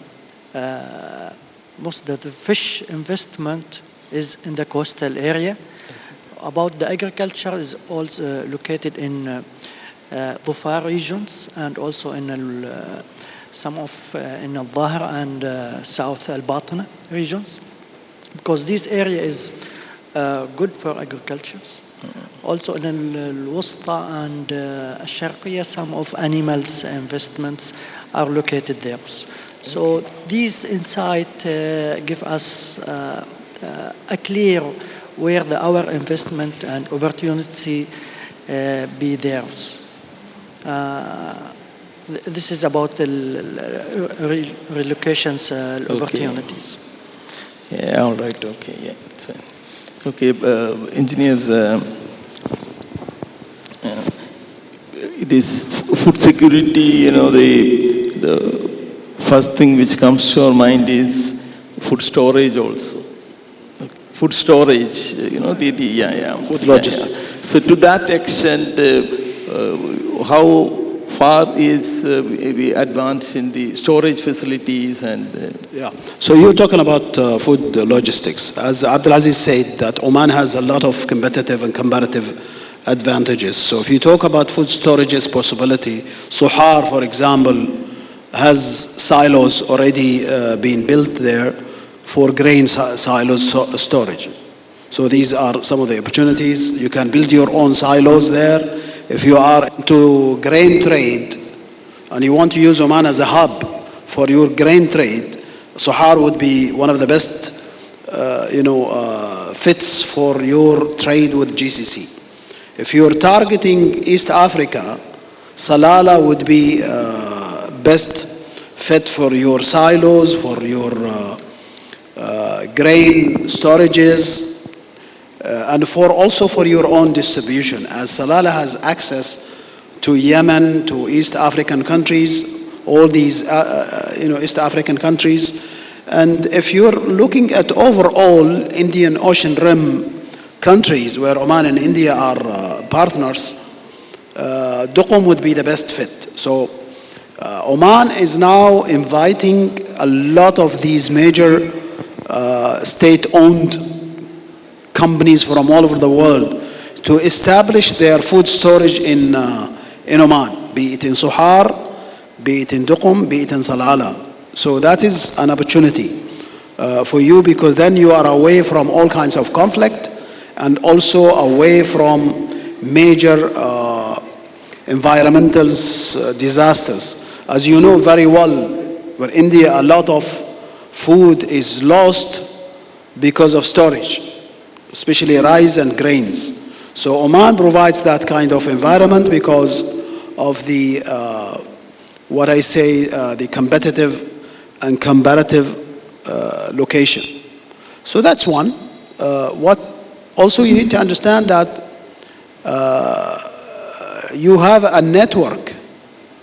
You have a network that connects you to the whole world from these ports. So transshipment can be easily handled through motherships, feederships, through GCC, India, and other places. So if you look at the location of these ports, you would find it quite fit from India to Oman. So from India to Sohar, from India to Muscat, from India to, from any port in India. We are in the mining sector, for example, some of our companies, and we ship from Salalah to Chennai in 2 days, to Mumbai in 2 days, 2.5 days, and so on. So it's quite accessible, and this is your best. Even if you decide to bring in your raw material here, process here in Oman, and then shift to the rest of the world, Oman to New York, you would need like 17 days to reach to New York from Salalah or from Duqm. So these are the kind of accessibility opportunities that you would be having here. So those who have started early definitely will make use also of our FTA agreement with the US, okay, and our GCC trade agreements that will allow your product from Oman to be treated as Omani product and then you quite easily ship to Saudi, which are huge, 35 million, and or other GCC totaling of more than 55 million sort of people there, living there. But then we have access to other places like Iraq, Iran, Syria now, or Egypt, these countries which need a lot of support and help now in the food sector. Thank you. Okay, thank you. Mr. Muhyiddin, you're from private sector, as I said, could you just highlight the incentives and the tax systems, incentives and the taxability of the industries which are coming in Oman, So I think our fellow panelist, the engineer Sheikh Saleh, had also mentioned about the strategic grain storage. All of these, what he has mentioned is also comes with 0% of import and re-export. So for companies that are looking to have a stable, healthy infrastructure even tapping into the banking and financial environment of Oman, this is an excellent opportunity. The second part, I had missed what you had said. If you could just repeat that. Any tax incentives or something? So in the free zones, there's a 30-year tax-free window and a lot of supporting policies that help a business in the starting years in terms of Omanization or even in terms of the infrastructure that is there. Each of these economic zones, whether Sohar, in Dukum or in Salalah, have enabling policies that help set up a new business, that help nurture it, and with the free trade agreements that are there, and even with the CEPA, Comprehensive Economic Partnership Agreement that's in the works with India as well, the access to large global markets is easy and it is supported, and you have I see in our own case, for example, today we are manufacturing in Dukum, we are processing in Dukum, we are selling all the way from Vietnam to Japan to even China. Now with our European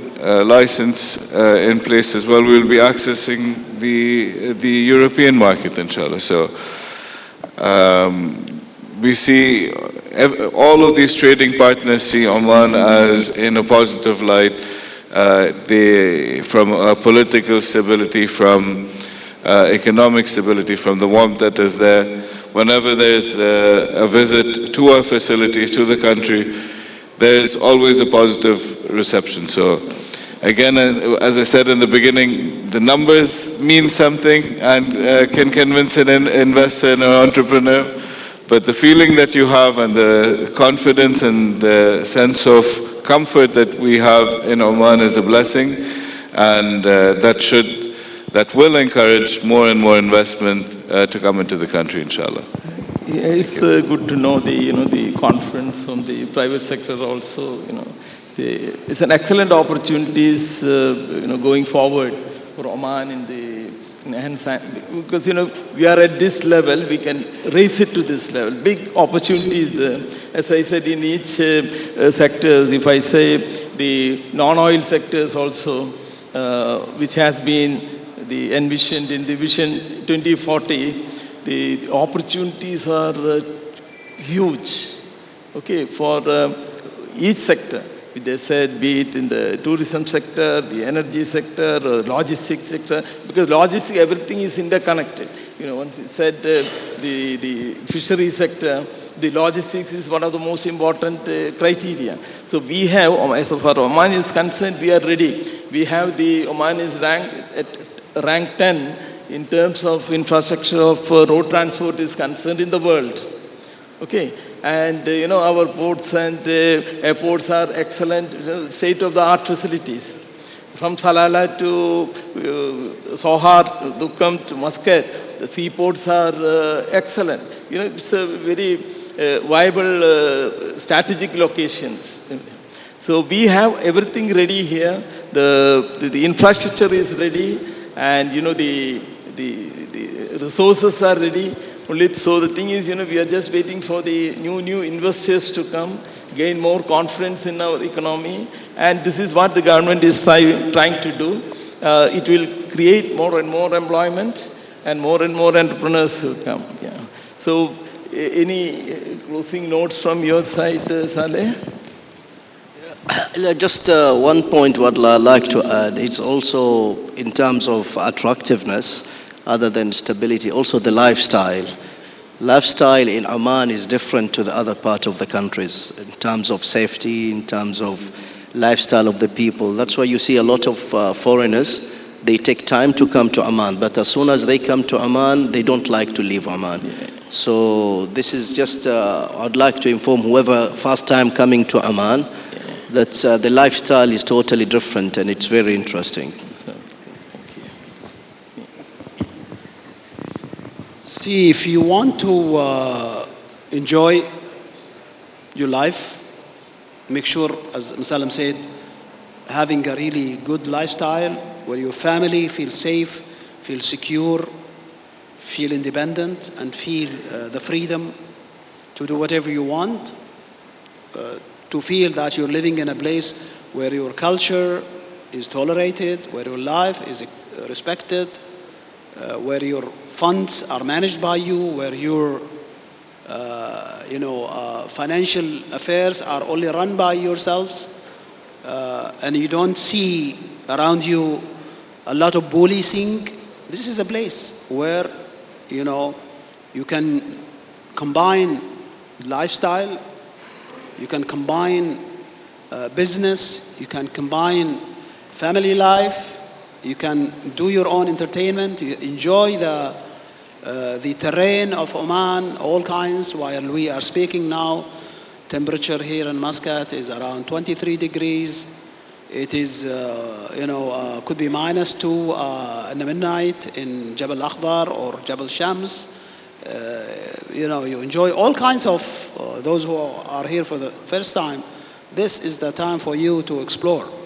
Exploring in the tourism sector, which was not covered very well here, but that itself would make you understand the opportunities in the mining sector, for example. It's huge.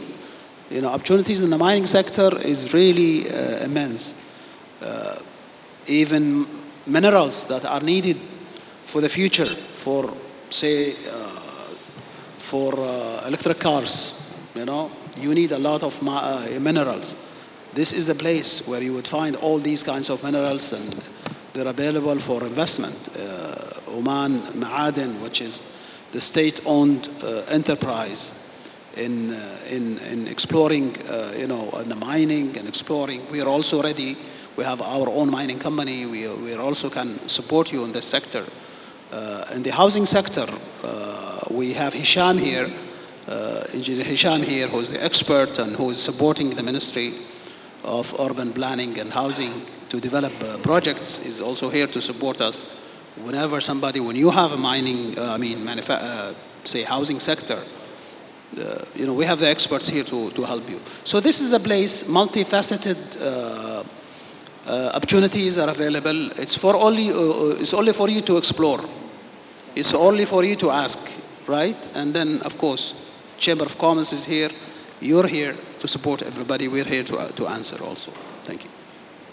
Thanks a lot. We had a very good discussion, and so the most important thing is, the exit entry free, enter free, exit free. This is for the foreigners. This is the excellent slogan which is coined in Oman. So that's very good. So now we will just invite some few questions from the audience. Any questions?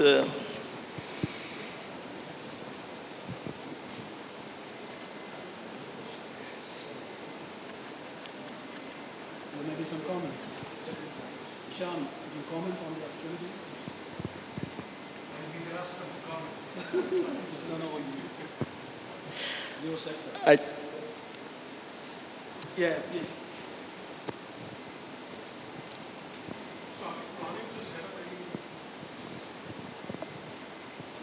Thank you. So are we also planning to set up any solar farms or anything with discussions with any of the Indian companies who can possibly be invited to come down to Oman? Solar plant. Solar farms? That's right. Solar, please. You mean solar factories? Yeah. So already we have almost around 3 projects already online. One with Nama and 2 with OQAE in Duqm. Yeah, so it's already. Yeah. 3, yes. And Sohar as well, 3. Also, Musallam, maybe Muhyiddin, the combination between, food security and maybe renewable energy. That could be an area where you can also shed some lights on power. Yeah, regarding the last year, there was a project initiative for 50 farms in Al-Batna, which has been transferred to solar panel, with the initiative sponsored by BP. Mariam, I'm not sure. Actually, I'm not sure about the question. If it's about solar in the food production or solar to produce power. Solar to produce power. So we have actually 3 plants with a capacity of 1,500 megawatt. And we have small, 2 under PDO, one to produce power and the other one to produce steam. And we have another one in Sohar with a capacity, I think, of 35 megawatt. And there is many projects in the pipeline to reach the 30 to 40% target by 2030. It will be announced by MPWP, and there will be also an announcement by OQAE for other projects. If somebody have an idea to combine wind production, solar production, and maybe food or feed production, that would be the best fit. Because the land is available in Oman. The water is, we're talking here about seawater to cool and to maybe to produce and so on. An area like Duqm would be the best place where you would produce wind, as well as you will produce water, and then that water have to be reused.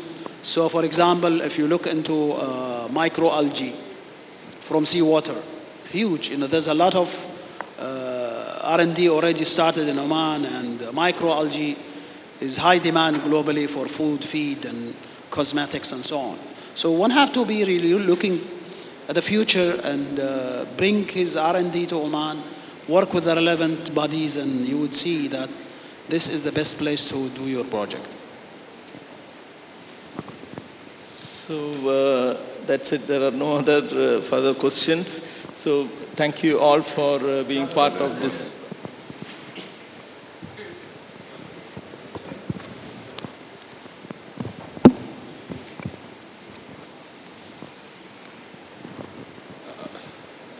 I really do not know whether there will be an opportunity for this in Oman. In India, to preserve the food products, they have developed a technology without using pesticides, so that the shelf life of these products could be extended for a longer period. I'll just give you one example. If you have a place to store onions, large quantity of onions, even if one onion gets rotten, gets spoiled, all other onions will automatically get spoiled. Therefore, they developed a particular app, system generated system, to identify the rotten app and remove the rotten onion from that group. Like this, they are doing research in different vegetable products so that they could improve the shelf life of these products.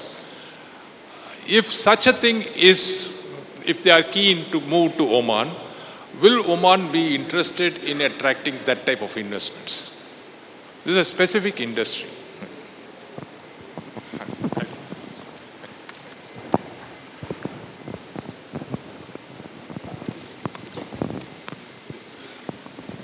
Okay, great question and great, great app. App have to be relevant to some physical. It's not only an app that you download in your device. The app is relevant to some technology, could be, infrared technology, could be radiant technology, could be something which have to be licensed also. Because if some radioactive material, for example, to prevent the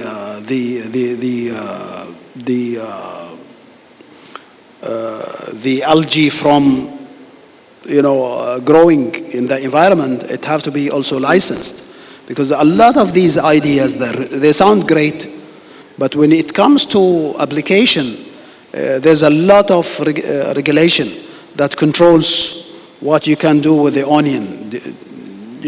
Remembering that it's food at the end of the day, right? Even with some kind of fertilizers, we meet a lot of people with new technology. That technology may not be allowed here. I'll give you an example.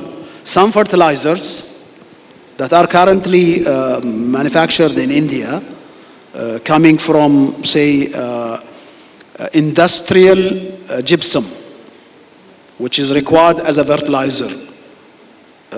Maybe it's allowed in India, it's not allowed elsewhere. For a reason. It is a radioactive material. Okay? Some traces of radioactive material may be allowed in India. But in the US you cannot do it, in Oman you cannot do it, and so on. So once we talk about these new technologies, we have to understand the impediments, occurrences, what will happen next, and does it have an effect on the human, human health. However, having said that, I think when you talk to the Ministry of Agriculture and Fisheries, which is the right people here to talk to, they are in a huge program of producing onion now this year. Because what happened in India and the prevention and stoppage of export of onion, we already started our own program, and I'm sure in no time Oman will be self-sufficient in onions. Therefore, we need to have to storage. Okay, what kind of technology we have to use to prolong the season? Of course, could be some kind of material. Could be it have to be safe. First of all, it have to be safe. It have to be regulated, and it have to be affordable. It have to be costly, cost efficient. And I think yes, of course, they will definitely welcome that. Okay, thank you, sir. I hope, yeah. So, research and development is going on in Oman also in a big way.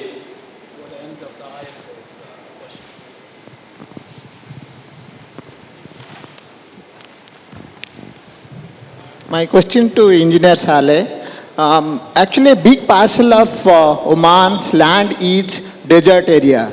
Is there a special or specific research or survey has been done by the government to ensure that those abandoned areas or the freely available areas can be made use of cultivating some sort of food items or vegetable items which can create additional revenue for the government, and they can export to different part of the world?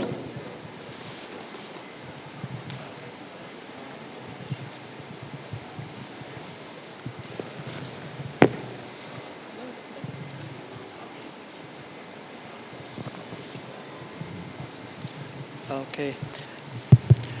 About the new area that introduced it for the next 5 years, we are planned to now plant a negged area. A negged area is a huge area with good potential of waters and soil capability. So we try to utilize this area and introduce a large type of projects in agriculture, animals, also animals feeds and so on. So this is one of the kinds. Also we have Al-Wusta regions is a desert regions, and we try to increase the greenland of this type. But the issue is there in Al-Wusta, maybe the water demands is shortage. So we'll try to introduce new technologies that maybe we can apply it there, and we can convert this desert to the greenlands. Yeah, so coming back to what Abdulaziz said, your question, exactly whatever he said is correctly true. Already identified in the Najd area, which is the south of Oman, Dhofar, an area of more than 40,000 square kilometers of land available for agriculture. It's already started. The Ministry of Urban Planning and Housing is also developing huge agricultural cities.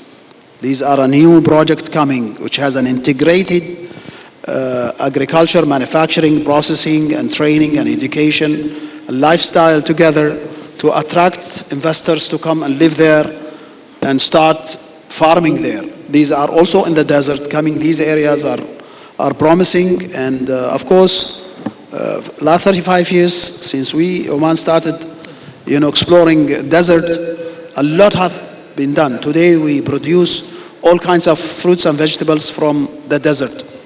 So if somebody has that experience, please come to the Ministry of Culture, maybe Chamber of Commerce, maybe Nazdaher, all relevant bodies, and we're all here to support your ideas. Thank you. So, I just wanted to share another very interesting story of the oil and gas industry also promoting creating a greener agriculture. The Nimmerbaur project, for example, where there was a lot of produced water for about the field produces 6 barrels of produced water for every barrel of oil that is being produced. This was creating a water problem, and they created the largest engineered reed bed to not just treat the water, but also to create a huge agriculture and biodiversity landscape where there's birds coming in. Now there's biofuels.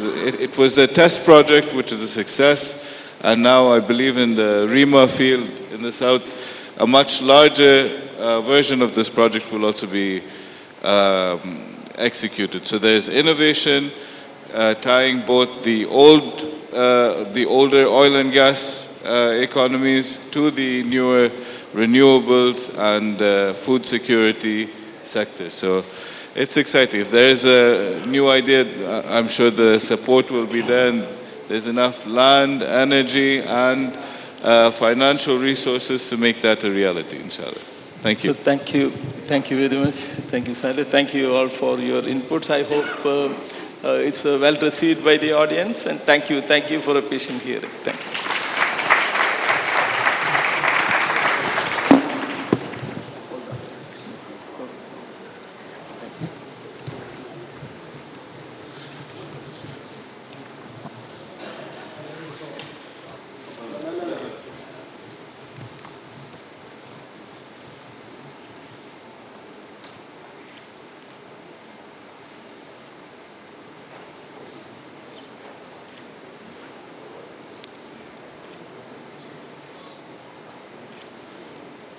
Thank you to all our esteemed panelists for such an engaging and insightful discussion.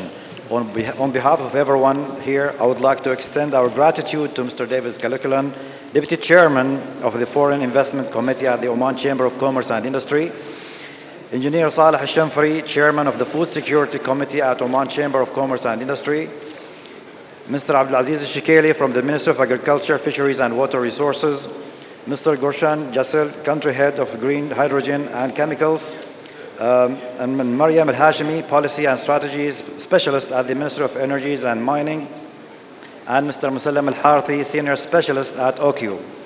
Let's all give them a round of applause for their valuable contributions. Ladies and gentlemen, we kindly invite you now to scan the barcode displayed on the screen to complete a brief questionnaire about the investment sectors presented today. Your feedback is valuable in shaping future opportunities and discussions. Now we will take a 15 minutes break. Refreshments are available outside in the designated area, and we will be back within 15 minutes sharply. Thank you all. Ladies and gentlemen, may I kindly ask you to take your seats as we are about to proceed with the next item on the program of this forum.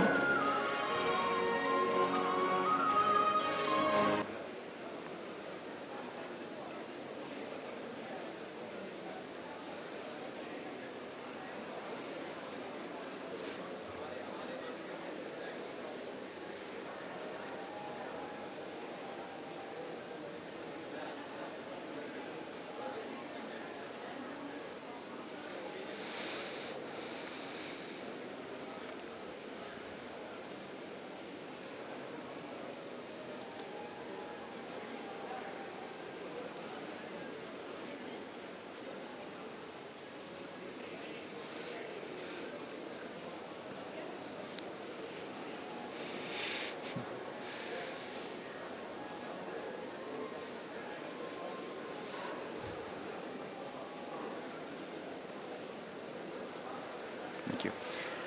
May I know how can I get the photos? Who? Badr?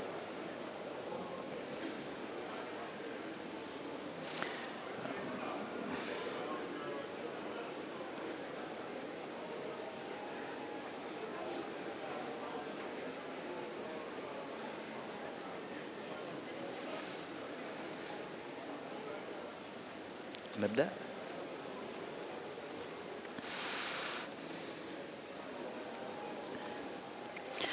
Welcome back, everyone. I hope you had a refreshing break. And our next presentation highlights the transformative role of the Public Authority for Special Economic Zones and Free Zones, OPAZ. This authority is pivotal in driving foreign investment, creating business-friendly environments, and ensuring Oman's competitiveness in the global economy. Please join me in welcoming to the stage our speaker, Majd al-Raziqi, Investment Promotion Specialist at the Public Authority for Special Economic Zones and Free Zones. Majd, the floor is yours.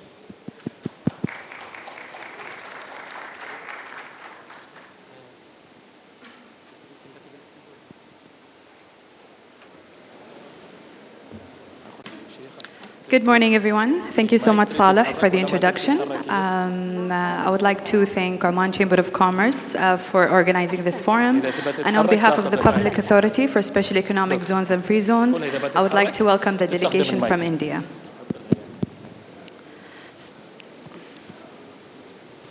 So to begin the presentation, I will be giving a brief about the Public Authority for Special Economic Zones and Free Zones. Thank you.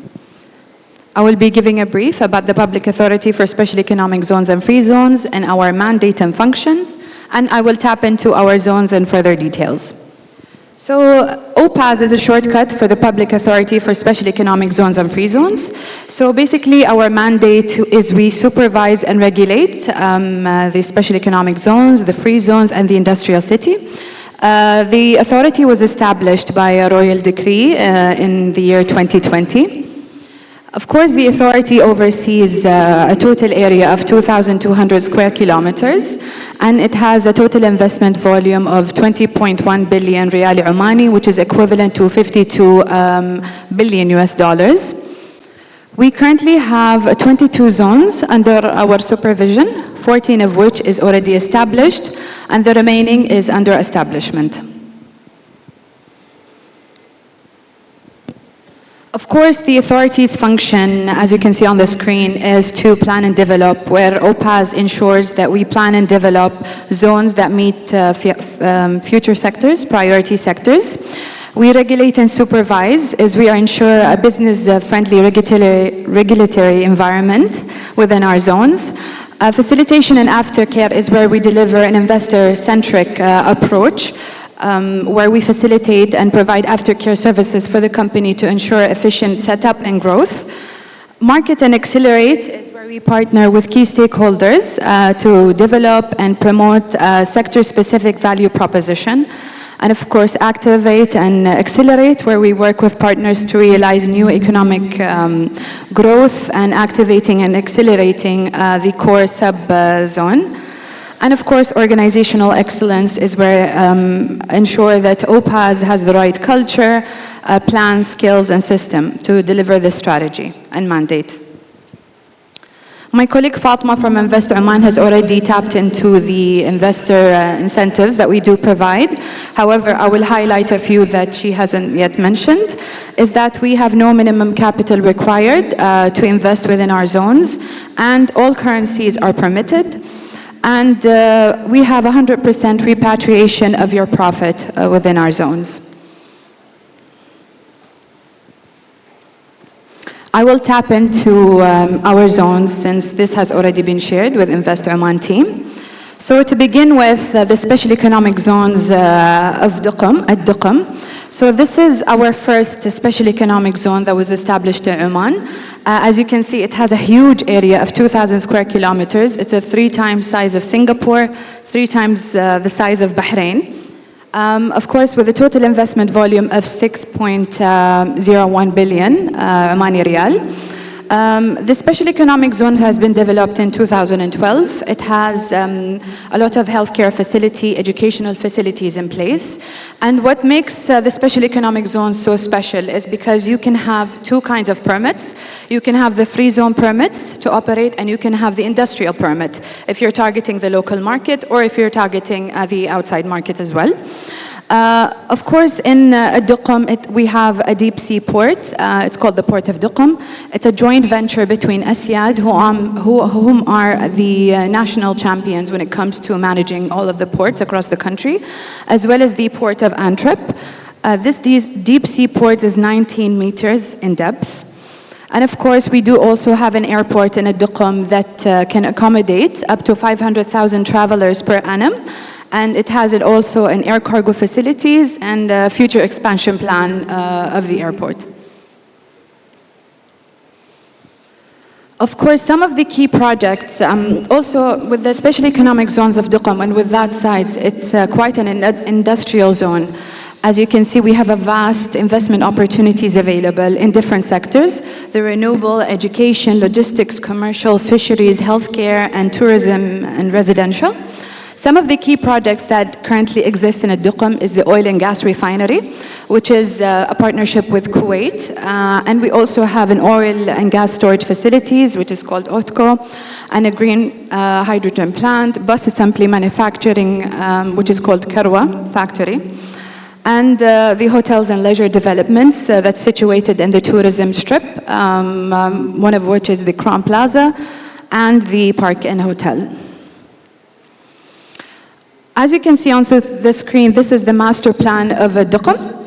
We have the heavy industry area, the medium industry area, and the light industry area. As you can also see, we have the green energy zone, which is specializing in the production, not the production of the green energy. However, we have Hydrum. They're the national champion for the production of the renewable energy, which is the hydrogen. And we also have the OQ alternative energy. They are in charge of the producing of the solar panels, energy, and the wind turbines. However, in our zones, we do localize investment that supports the renewable energy production equipment. And we do also localize the investments that require the green energy, such as the green steel project that is in the pipeline for Duqm. And also I need to mention one of our recent projects in Suhar is the polysilicon production, where this company has already secured the downstream and the full value chain of the production of the polysilicon. And we have a tourism area that has a coastline of 18 kilometers.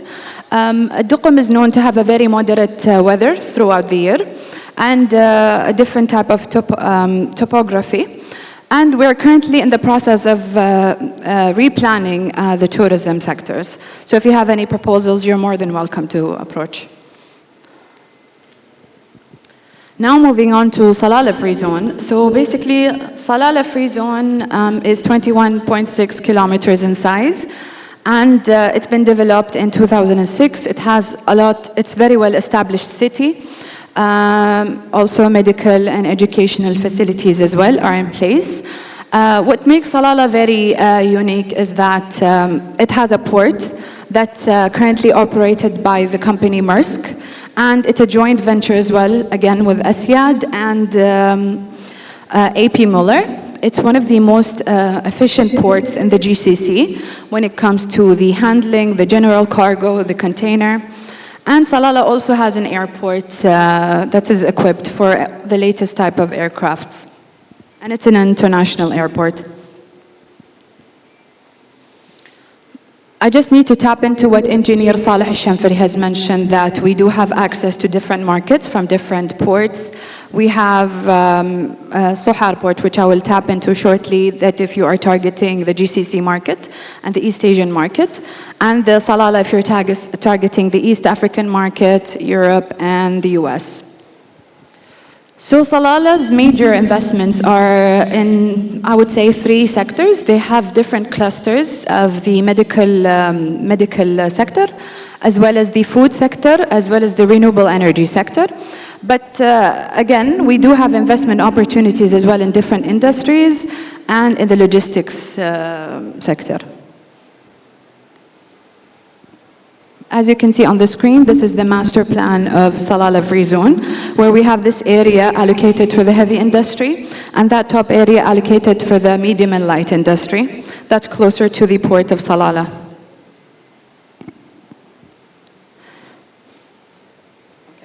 Now moving into Sohar Free Zone.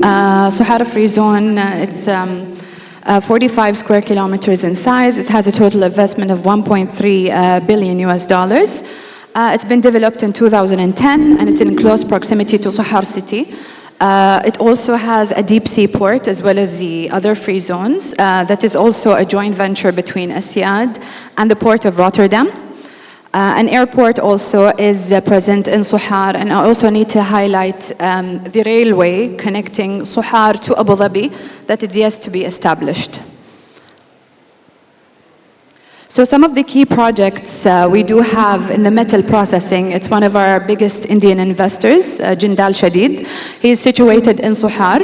And also, as I mentioned earlier, the production of the polysilicon as well. We do have other key projects in place, but a vast investment opportunities available in the Sohar Free Zone. And this is the master plan of Sohar Free Zone, as you can see. Moving on now to our third free zone, Al-Mazyuna. So Al-Mazyuna is located between the border of Oman and Yemen. It's currently being used as a transshipment between both countries to import, export different commodities. Moving on to Khazan Economic City. So Khazan Economic City is located in Barka, which is the closest city to Muscat. It is 52 square kilometers in size. It's also in the close, it has a lot of accommodation for labor. It has access also to Muscat city due to the close proximity. And there's a dry port within the zone. And also it's close to Sohar port as well as Suwaiq port. And 50 kilometers away from the Muscat International Airport. So some of the key projects in Khazan is the Central Fruit and Vegetable Markets, whom they have only recently launched in Khazan, as well as the insulin manufacturing and the biofuels refinery. It has a lot of investment opportunities as well in the logistics services because of the warehousing facilities that is available in Khazan. And in food, clean energy, pharmaceutical, and different industries as well. This is the master plan of Khazan City, economic city. Now moving on to Mada'in Industrial City. So basically, we do have currently around 14 industrial cities that is distributed across the country. We have one free zone, which I just mentioned, Al Mazyuna. It's a part of Mada'in. And we do have one IT area, which is called the Knowledge Oasis Muscat. It has a variety of investments. We have different colleges, IT. It's basically considered an IT hub. And the 9 industrial cities as well.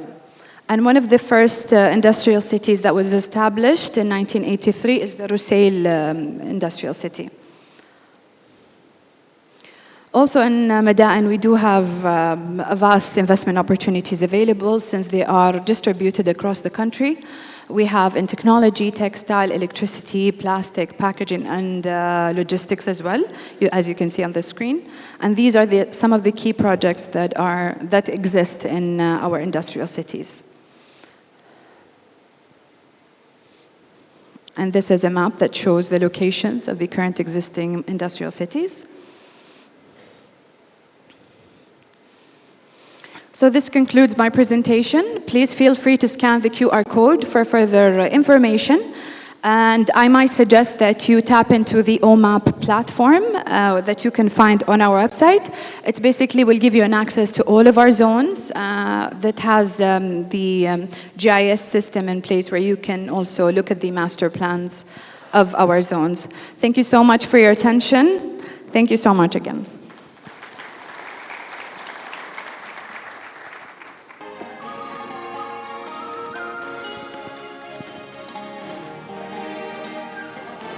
Thank you, Majida, for that comprehensive and insightful presentation on the Public Authority for Special Economic Zones and Free Zones, OPAZ.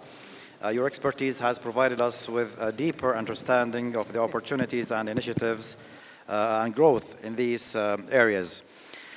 Ladies and gentlemen, our second panel discussion delves into tourism and real estate, 2 dynamic sectors that have contributed significantly to Oman's economic growth and global appeal. This session will explore how Oman and India can collaborate to further enhance these industries. Moderating this session is Layla Al-Hadrami, Managing Director of Communities Connect Cities, and she will be joined by a distinguished panelists include Sadiq Ja'far, CEO of Maysan Properties, Diren Duraj, CFO of WJ Towel, Hisham Zubaydi, Advisor to the Minister of Commercial Affairs and Real Estate Development at the Ministry of Housing and Urban Planning, and Salim Al-Uwaimri, Specialist Tourism Product Developer at the Ministry of Heritage and Tourism. So please give them a warm welcome, and we look forward to their insightful visions.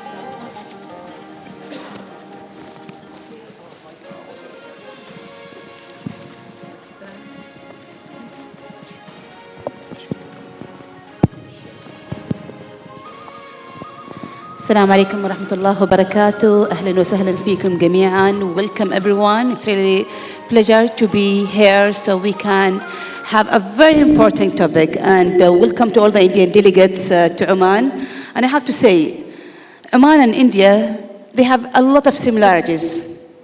Agree or no? Yes. Maybe I have been like 5 times to India, and we can see the Indian, let me say, communities very close to the Omani communities. We are almost sharing the same values, the same culture. I've been like 5 times, but every time I'm visiting like new cities, and every time I'm shocked, no, I have to visit the other cities because every city is unique. Every city has, like, let me say, their own touch, their own culture, and we do have the same in Oman. Oman, it has 11 governors. And every governorate is unique. We have the mountains, we have the deserts, we have the beaches.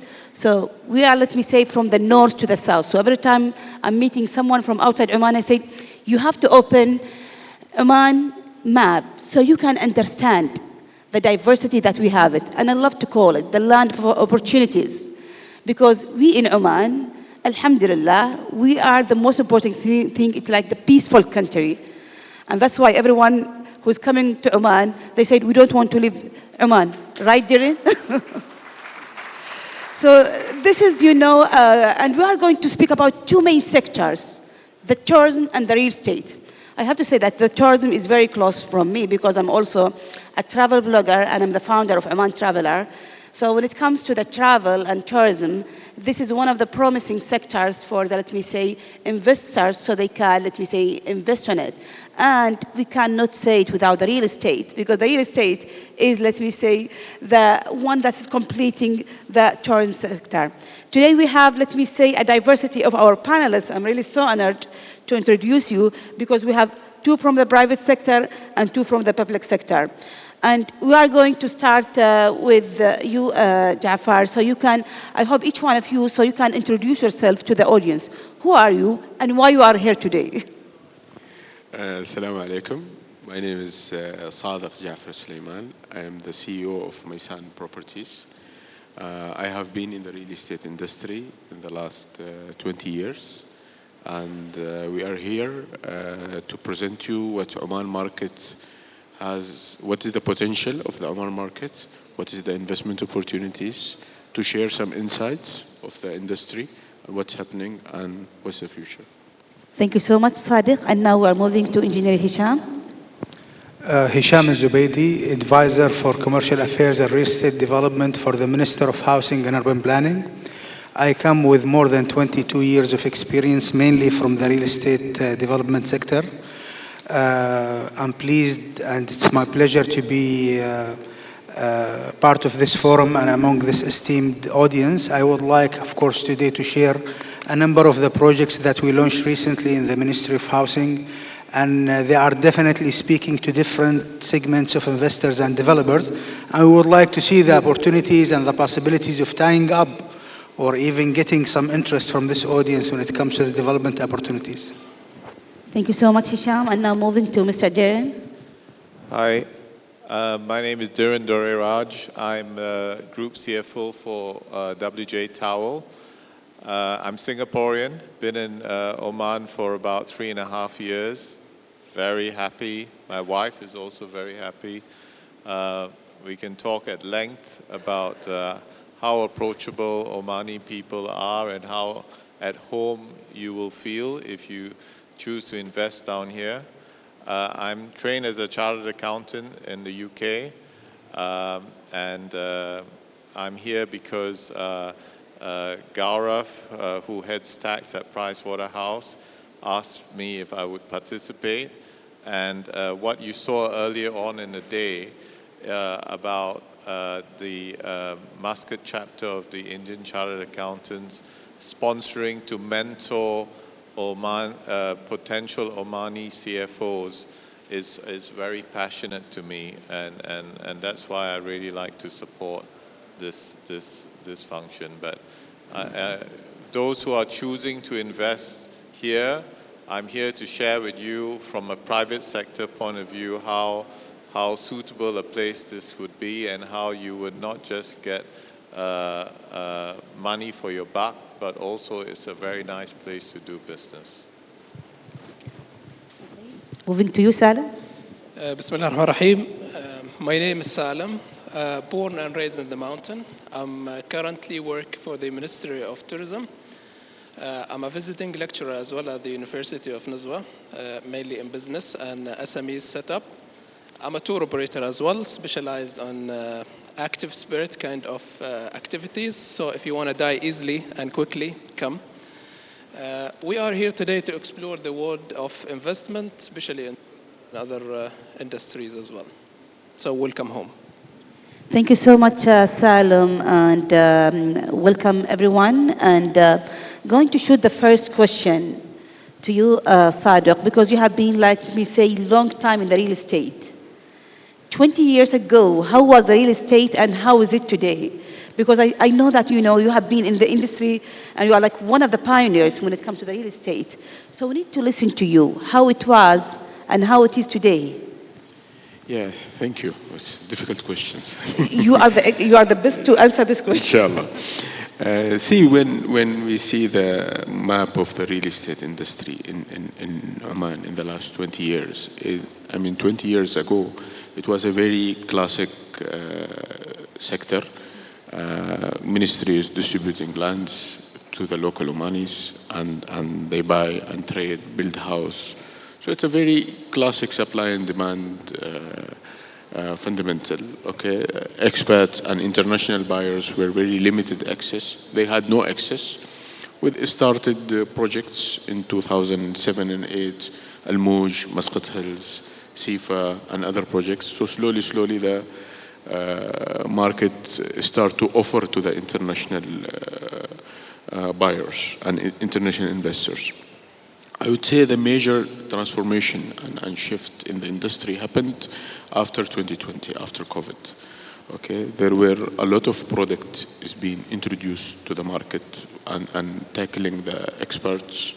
Okay, the market faced challenges in 2020, 2021, and 2022 due to the COVID and pandemic. Post-COVID now, in the last 2 years, there are a lot of initiatives by the government, by both Ministry of Housing, Urban Planning, by Ministry of Tourism, by OPAS. Okay, so different kind of products being introduced. So many international players came, and there is a good variety of the projects. What happened now, the country is ready for the foreign investments, and we see even the market drivers like interest rates are cooling down, population is increasing, so all of these are giving a positive sign. Thank you so much, and this is remind me of something, because as you said, the shift that we have all of us witnessed. In the past, we never, let me say, care who's building that building, for example, and so on, or let me say, any project. We just used to go and make the contract with everyone and so on. But as you said, after COVID-19, even when it comes to the quality, and this is now, for example, people that said, it's maize, okay, I'm going to deal with them. And now it's making it also difficult for all of you, because now you have to be on the market, let me say, and so because now we're having a lot of a project when it comes to the government. We are no more, because when it comes, for example, to the Minister of Housing, we used to know Minister of Housing just for giving us a land, we as citizens. But nowadays, there's a big shift when it comes even at the government level.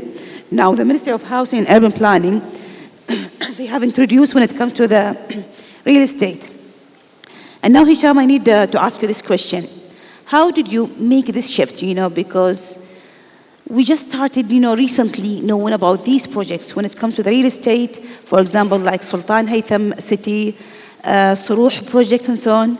So it will be great how you are, let me say, what is the shift happening in the government, why you are focusing on this shift, and how now you are, let me say, supporting the private sector, like, let me say, Maysan and other, let me say, real estate projects company.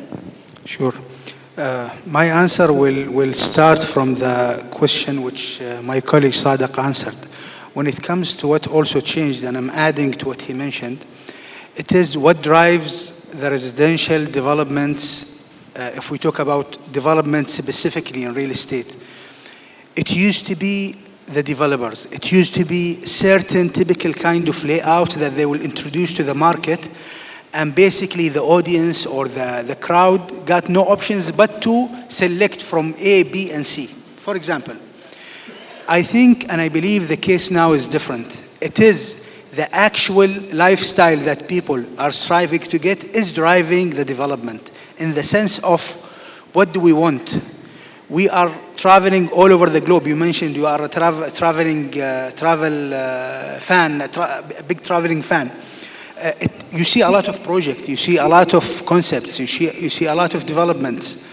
Now, our lifestyle basically should be the main, or the lifestyle that we are targeting should be the main factor to influence the development that we are getting in our market, okay? And I do believe the projects that we launched during the last 2 years speaks to this kind of lifestyle.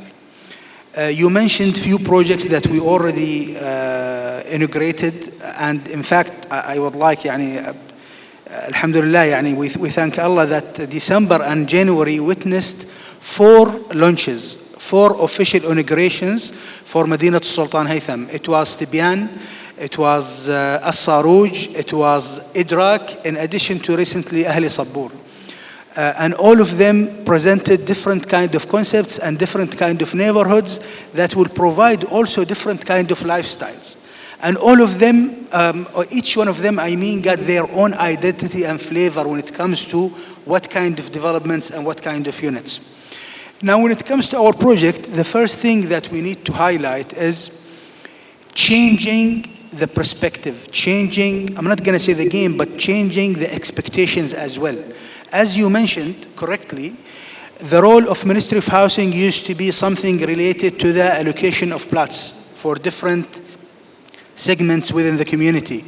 Now it's not, because Ministry of Housing is about finding solutions, finding residential solutions, smart residential solutions, solutions that speaks to the need of people, and solutions that take into considerations the cost on the government when it comes to infrastructure and other elements as well.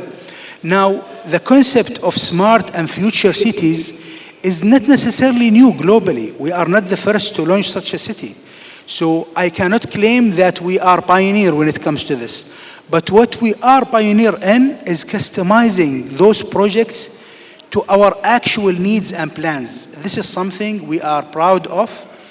And this is something you can sense and see from the different type of projects that we talked about or launched recently. For example, when we talk about Sultan Haytham City, it's a full city, a comprehensive type of city, nearly 15 million square meters, about 19 neighborhoods, will be delivered in 4 phases, nearly 25 to 30 years. And we are going into phases with this project. We already allocated a number of neighborhoods for both local and international developers, and we are expecting more to be announced in the upcoming months, inshallah. You talk about downtown, it's a totally different project. It's a hub, both or all, residential, entertainment, business. It should change the business look of the Sultanate of Oman. It will definitely be the first picture to see when you talk about Oman from a business side, that it will represent the business side of the country. It's already, as an area, the highest in value in the Sultanate of Oman, between the ministry's campus and the embassy's campus as well. So it is very well located. We talk about a Thuraya city in Bosher Heights, just across from Al-Arfan city, in a very strategic, magnificent location. You can even see the sea from the top of the mountain in a Thuraya city. Salala city, about 8 million square meters with more than 6 kilometers waterfront, virgin beaches, silver type of sand. It's definitely a residential project with a tourism flavor, if I may say that. We talk also about Thuraya City, downtown. Okay, we do have few in the pipeline. I'm not going to talk about them right now, but they also have their own DNA and identity. So this is in general those type of projects that we are talking to. When it comes to how we are supporting or liaising and coordinating with the private sector in so many ways. In fact, Mr. Sadiq himself was part of this journey already through providing different kind of services and different kind of added value to the project. But we'll talk further as we go. Thank you so much. And bringing, let me say, the concept of future cities, smart cities. Every time, when they ask about that concept, they say, do we have it in Oman? And I'm telling them, we can have this concept in every village in Oman, and not just, let me say, with the mega project. And what I really liked about, the last experience with the Ministry of Housing and Urban Planning, that you are giving the cake for everyone. It's no more about, let me say, one contractor and so on. And this is what's happening with the Sultan Haytham, project, because you have different developers. And I really enjoyed, let me say, when I was in Cityscape, because the Minister of Housing and Urban Planning, they were presenting the project there with the older developers. So I was meeting each one of these developers, and I feel that they are so much proud. They said, we have developed to be very close from the Omani community with the Omani culture. And I can see that each one of them, they have also partners, global partners, so they can also bring like new concepts to Oman. So that was very, interesting that you are giving the opportunity to the private sector. And this will lead me to Jerem, because now you are in the private sector. So I know that you have been like more than now 3 years in Oman, but when it comes to the private sector, we are always talking about the challenges and also about the opportunities. So when it comes to Jern, you are coming from one of the pioneer companies as a family group companies. What is, let me say, the opportunities, or let me say, the incentives that encourage you to continue working in Oman? So yes, you're right. WJ Towel was formed in 1866. I know for sure this is the oldest company in Oman, and arguably the oldest in the GCC. And it's got a wonderful history. It's owned by the Sultan family with wonderful values and work ethic. So we are thrilled. I mean, when I listen to Hisham, you can see how relevant the Ministry of Housing and how the government have moved and evolved. And in the same way, we have also, evolved. From 1866, we are now into the 5th, going on to the 6th generation of the family. We develop individuals to grow, young individuals. We train them and grow them.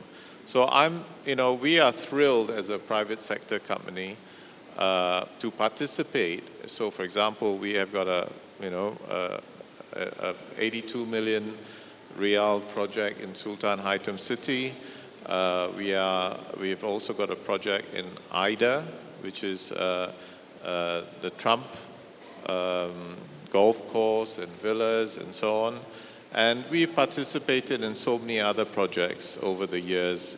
More recently, Mudebi, the water pipes. I'm very proud every time I drive past the Supreme Court building, we built that. So the private sector, really encourages all these different projects that are happening because we want to participate. They are quite demanding in terms of timeline, and quite rightly, we pride ourselves as well on delivering on time or ahead of time. And of course, you need to be profitable. You need to stay within, you don't want to go down the line of being late because it's costly. But so it all ties in. Before I came to this panel discussion and I looked at the topic and the sectors, tourism, which we will talk about in a moment, also leads towards more and more people coming to live here, which leads to the real estate requirement. We own a significant part of commercial and residential in, for example, Madinah Caboose. And as you bring in more and more people here, the occupancy grows for us, both commercially and in terms of bringing in people, expatriates to live in this country. The residential tide develops and grows. Our yields grow. The occupancy has grown significantly. So there are a lot of indirect things that when you bring in tourism, you have people who want to rent cars. We are in 5 clusters: automotive, FMCG, engineering, construction, property, and services and trade. So I can only say thank you, right? And I can only say to those individuals who are looking to invest in this country, there is a tremendous amount of ability. And myself, heading the finance function and part of the executive management team of a sound local company, there's a lot of opportunity to make money, and like I said, in a way that you'll enjoy it here. I love that. There are a lot of opportunities. I hope that you heard about that. And this is taking me to Salem because, as Darren said, we have a lot of opportunities. And definitely we have also successful stories when it comes to the tourism sector. We need to listen from you, Salem, because you are now, let me say, representing Ministry of Tourism and Heritage. I'm sure you have a very successful stories when it comes to the developing Oman as leading when it comes to the tourism sector. Can you share some of these best practices and let me say successful stories? Well, thank you. First of all, everyone knows that the tourism industry is the fastest industry in the world. This is one thing. Second thing, in Oman, actually we have Oman Tourism Strategy 2040 and also Oman Vision 2040. And both of them, they came closely aligned. So from there, we came up with something we call it a master development plan. Includes all the opportunities, things that you need to know about the future of tourism in Oman. As well as in Oman, actually, we divided the govern rates into, let's say, clusters. We started with 5 govern rates, which is the most shining kind of govern rates. People can come and invest in Oman in tourism sector. If we give you a brief information about which type of investment you can do here as well, the most well-known one is the ITC, which is the integrated tourism compound or complex. For example, Al-Moj, so you can come and invest. There are some terms and conditions as well, but you have an exceptions from fees for the first 5 years, as well as it's a freehold for you as an owner, as well as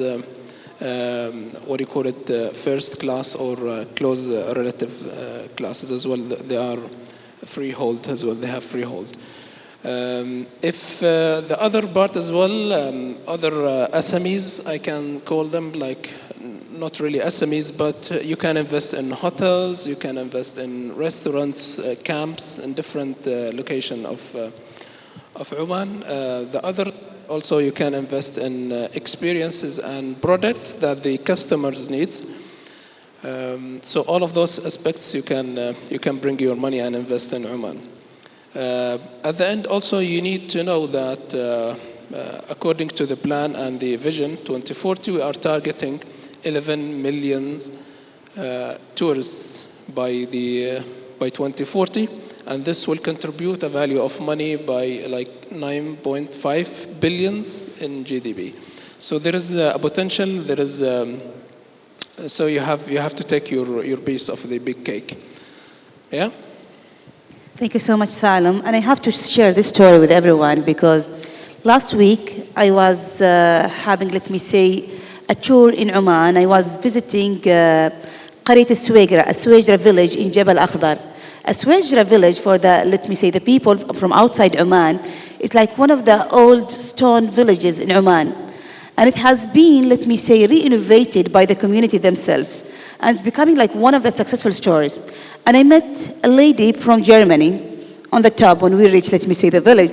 And I was asking her, is this the first time for you in Oman? She said, no, this is the second time, but the last time it was 2 months ago. She said, I couldn't resist to not come back again. She said, I went back to Hamburg. She's from Hamburg, by the way. She went to Hamburg and she said, I feel that I miss going back to Oman. So this is what makes Oman very successful in the tourism, that people, when they visit the first time, they fall in love. And this is most of the time what we hear from the tourists outside. So we are now having a lot of successful stories when it comes, even when it comes to the heritage villages as touristic places.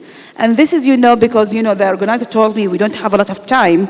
So I just need to ask each one of you to give us, your last recommendation, because we are talking about the opportunities also in Oman when it comes to the investment. And you, Sadiq, you are in the private sector. So it's going to be, your advice or what's your dream that you're going to want to see it here in Oman? Fine. I will focus on the international Yes, especially when it comes to the, let me say, with the global market. Yeah. See, today with all the initiatives what government is giving through Ministry of Housing and Ministry of Tourism and other one, in our sector, in the real estate sector, we have full range of products, okay, starting from the way they mentioned, Trump second homes, then you have the proper cities like Sultan Haytham City, you will have products within center of Muscat, in Salalah. So it's a full range of products are available, okay, yeah, and this is from end buyer perspective and even the developer. So the country is welcoming people who are specialized in the mixed-use development, developers, they are specialized in the resorts. So the market is expecting all kind of products and range. All kind of products and let me say industries. Exactly. So there is a lot of opportunities. Okay, there are challenges. One thing is good. We know about many challenges, and we are working with the government to rectify it. And the future is bright. Thank you so much. Engineer Hisham, in 1 minute, let me say your last piece of advice for the investors who are coming to Oman when it's come to the government projects with the Ministry of Housing and Urban Planning. Well, they need to define, first of all, what they want out of those projects and what's their core business or what's their expertise when it comes to the development, because development is a huge thing. Tourism, residential, commercial, office space, it's so many varieties of development lines and directions.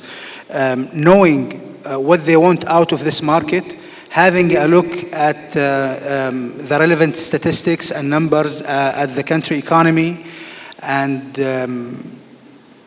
creating some sort of an understanding of the competition when it comes to different kind of developments and project is the first advice that I will give to anybody. So when they try to achieve or approach a business opportunity, they know what they want, and this could ease the process of negotiation and finalizing those kind of opportunities and projects. Thank you so much, Engineer Hisham and Darren. I know that we have talked a lot about what Oman can do, because we have been talking about, for example, Singapore also, let me say, best experience.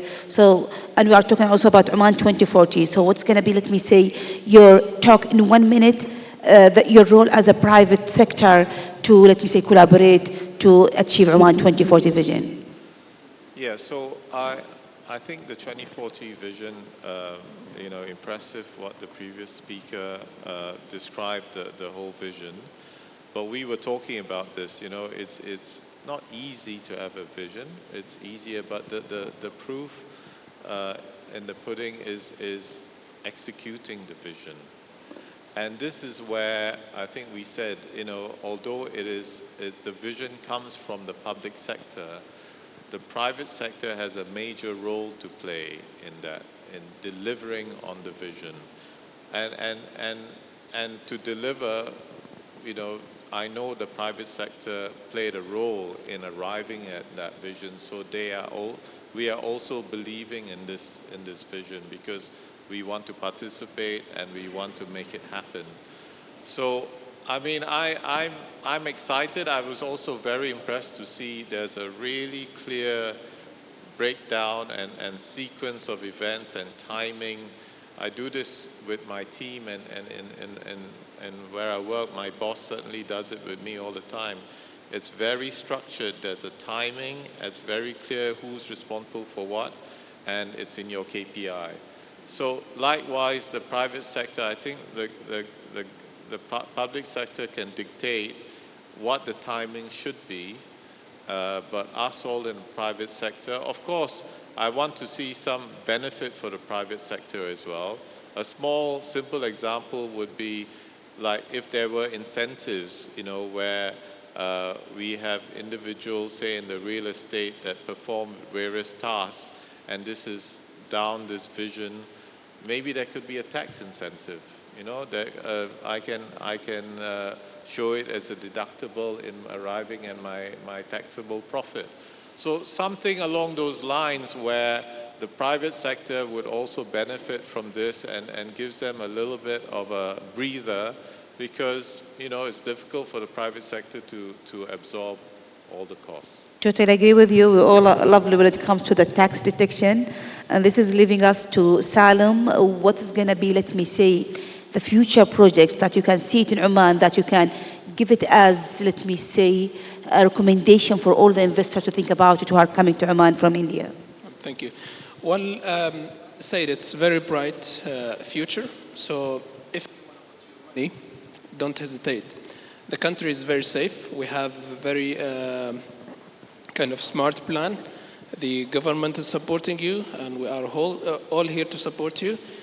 We have some like international examples, like investors, like Diyar Al-Qatariya in the eastern part of Oman. We have also Bin Sheikh here, close to the center of Al-Hail. Also in tourism, also we have Orascom. It's a more or less Egyptian company. They have two main projects here, the Atana Salala, as well as one in Sifa.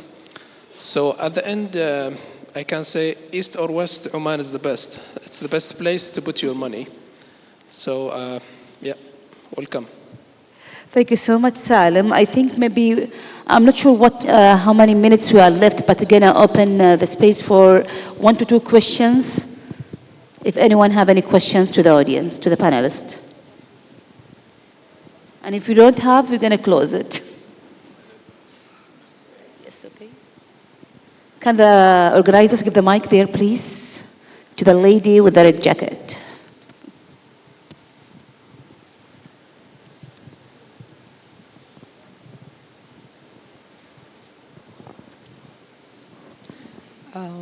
Thank you, panelists, for a very insightful panel discussion on tourism and real estate. I've been living in Oman for nearly, over 25 years or 3 decades, and enjoy Oman as a resident.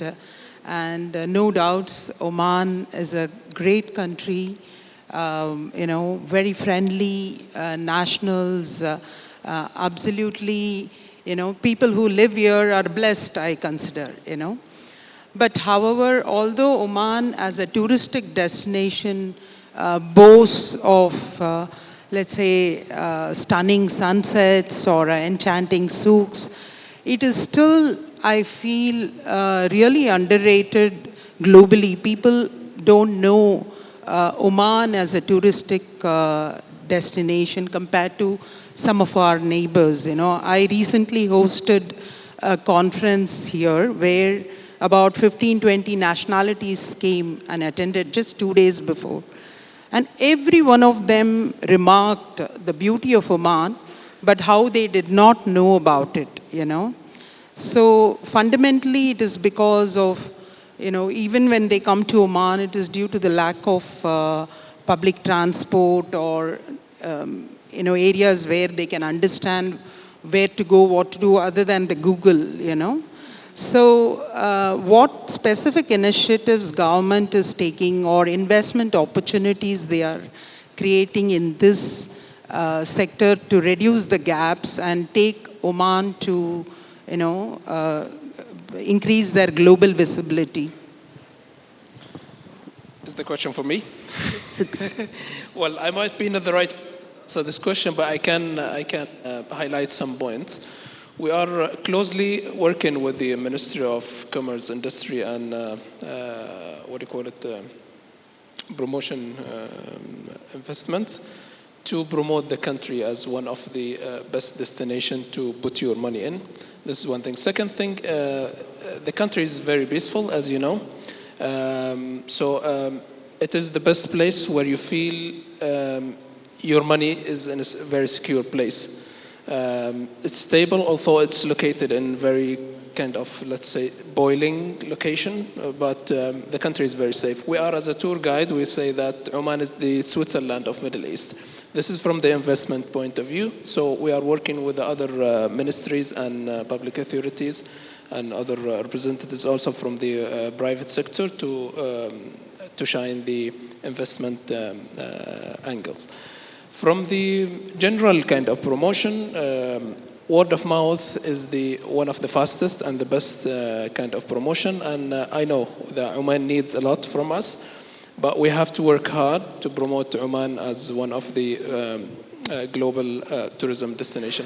As I said, we are working on a plan on Oman tourism strategy as well as Oman Vision 2040. So we closely on the right path to promote the country and to reach to the target and accomplish the numbers.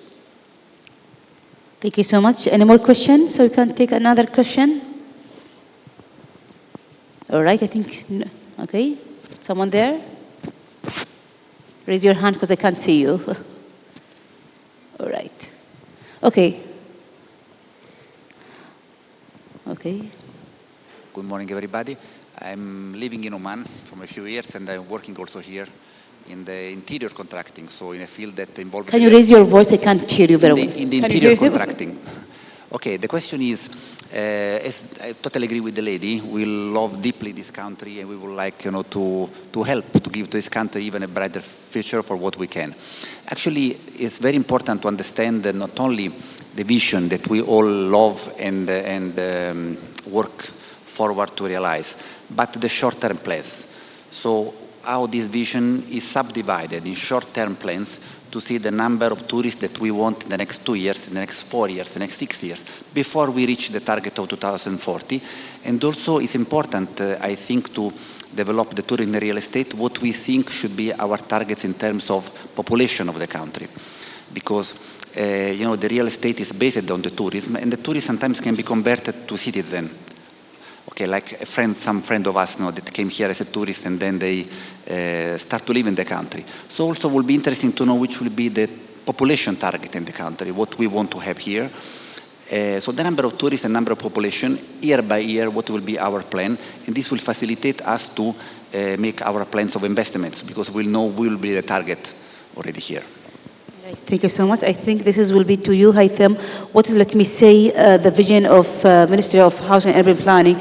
Because most of the time, we hear the minister, how they are trying to increase the population through attracting, let me say, more people to live in Oman, so we can succeed when it comes to all of these projects, when it comes to the tourism and real estate.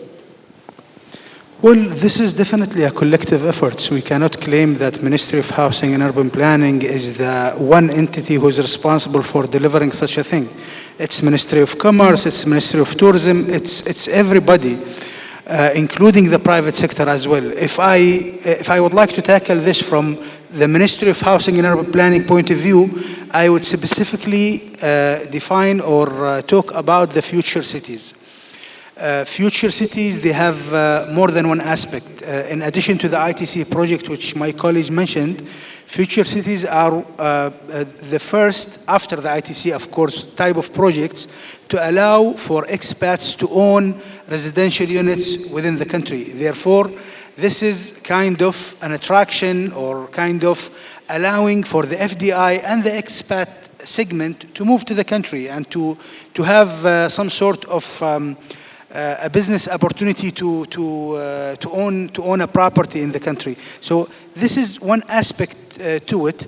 Nevertheless, even when we talk about this, it is an ecosystem rather than the effort of one entity, because it starts from the media. What kind of promotion, what kind of marketing campaigns we are launching to spread the awareness about this, which is happening. I'm not saying it's not happening, but it's an effort that got to be well coordinated between all stakeholders in order for us to deliver what the gentleman mentioned, actually. Totally agree with you. Let me say it's like a matter of collaboration of all the sectors when it comes to the government, private sector, academia, SMEs and startups, and the community. I used to work with the government, and when I was working with the government, for example, I was with the National Digital Transformation. Everywhere I walk, people, they will just keep blaming me. You are the ones who are not completing the digital transformation, I say. So when it comes to the digital transformation, for example, it wasn't, let me say, responsibility of Information Technology Authority at that time, or let me say today, Ministry of Transportation and IT. It's about the integration of all the sectors together. And as you said, every time people are asking, where is Oman? Where's Oman exactly? So it's, let me say, a collaboration of all the sectors. So if you are going to work to launch a new project, think about the project not just at Oman level. Think about it, how I gonna launch it to be a very global, let me say, a project. Nowadays, for example, when Saudi Arabia, they started, let me say, their mega projects, the first thing they focused on it was also, let me say, the infrastructure and also, let me say, the events industry. So we have like a collaboration of different sectors so we can succeed marketing or attracting investors or, let me say, people to come and visit us more. So it's, I have to say, it's the responsibility of each one of us in this room. So each one of us, no matter if you are, let me say, Omani or residents or, let me say, a visitor, because even the visitors, they will come the first time and the next time they'll come back again, so they'll bring more people with them. So it's going to be a collaboration with everyone. And when it comes to your question, when it comes to the metro and the transportation, Oman still, as we say, we don't have a lot of population, so we can reach that level of having, for example, a metro. Because now we have buses everywhere, but when you see the buses, the public buses, it's almost empty. So I'm telling people, it's not about, starting the metro. It's about who's going to use this metro. Because we, the Omanis, all of us who are driving, and each one of us, we have like 2 to 3 to 4 cars in his house. So it's also sometimes, let me see, a matter of request and necessity, and hopefully we're going to be more populated, so we can have like more people. That's why we are having this forum. We have this forum with the Indian delegates, so we can invite them to be part of Oman, so we can build it together. So I would like to thank you all, and welcome again to Oman. Thank you so much.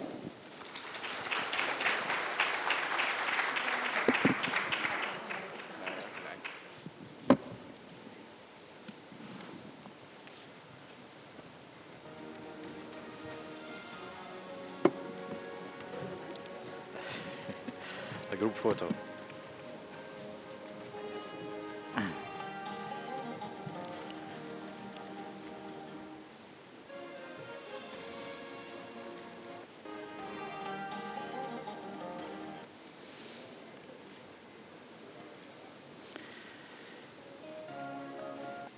Thank you to our distinguished panelists for sharing such valuable insights during this enlightening session. And our gratitude goes to Layla Al-Hadrami, Managing Director of Communities Connect Cities, Sadiq Ja'far, CEO of Maysan Properties, Dhiren Duraj, CFO of WJ Towel, Hisham Zubaidi, Advisor to the Minister for Commercial Affairs and Real Estate Development at the Ministry of Housing and Urban Planning, and Salam Al-Uwaimri, Specialist Tourism Product Developer at the Ministry of Heritage and Tourism. Let's give them again a warm round of applause. And now join me in welcoming Mr. Arbu Patti, founder of Arbu Patti and Companies, and former president of ICAI, to deliver his remarks on family business. Mr. Arbu Patti.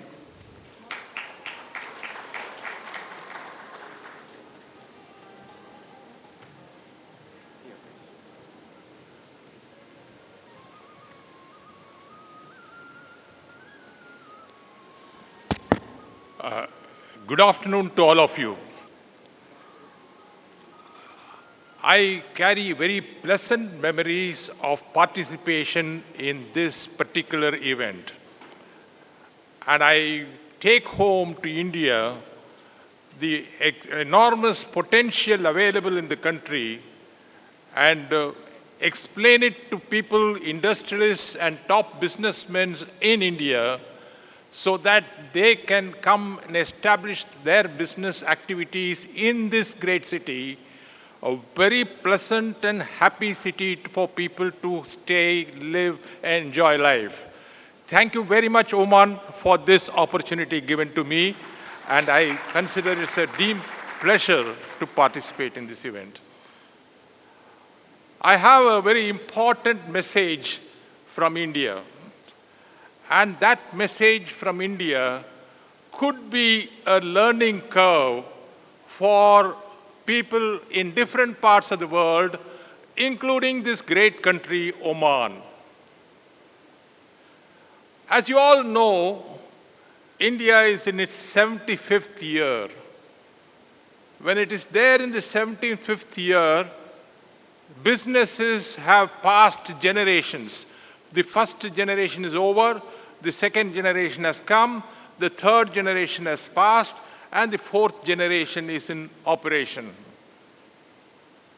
I'm going to share with you a very important, little bit disturbing statistics.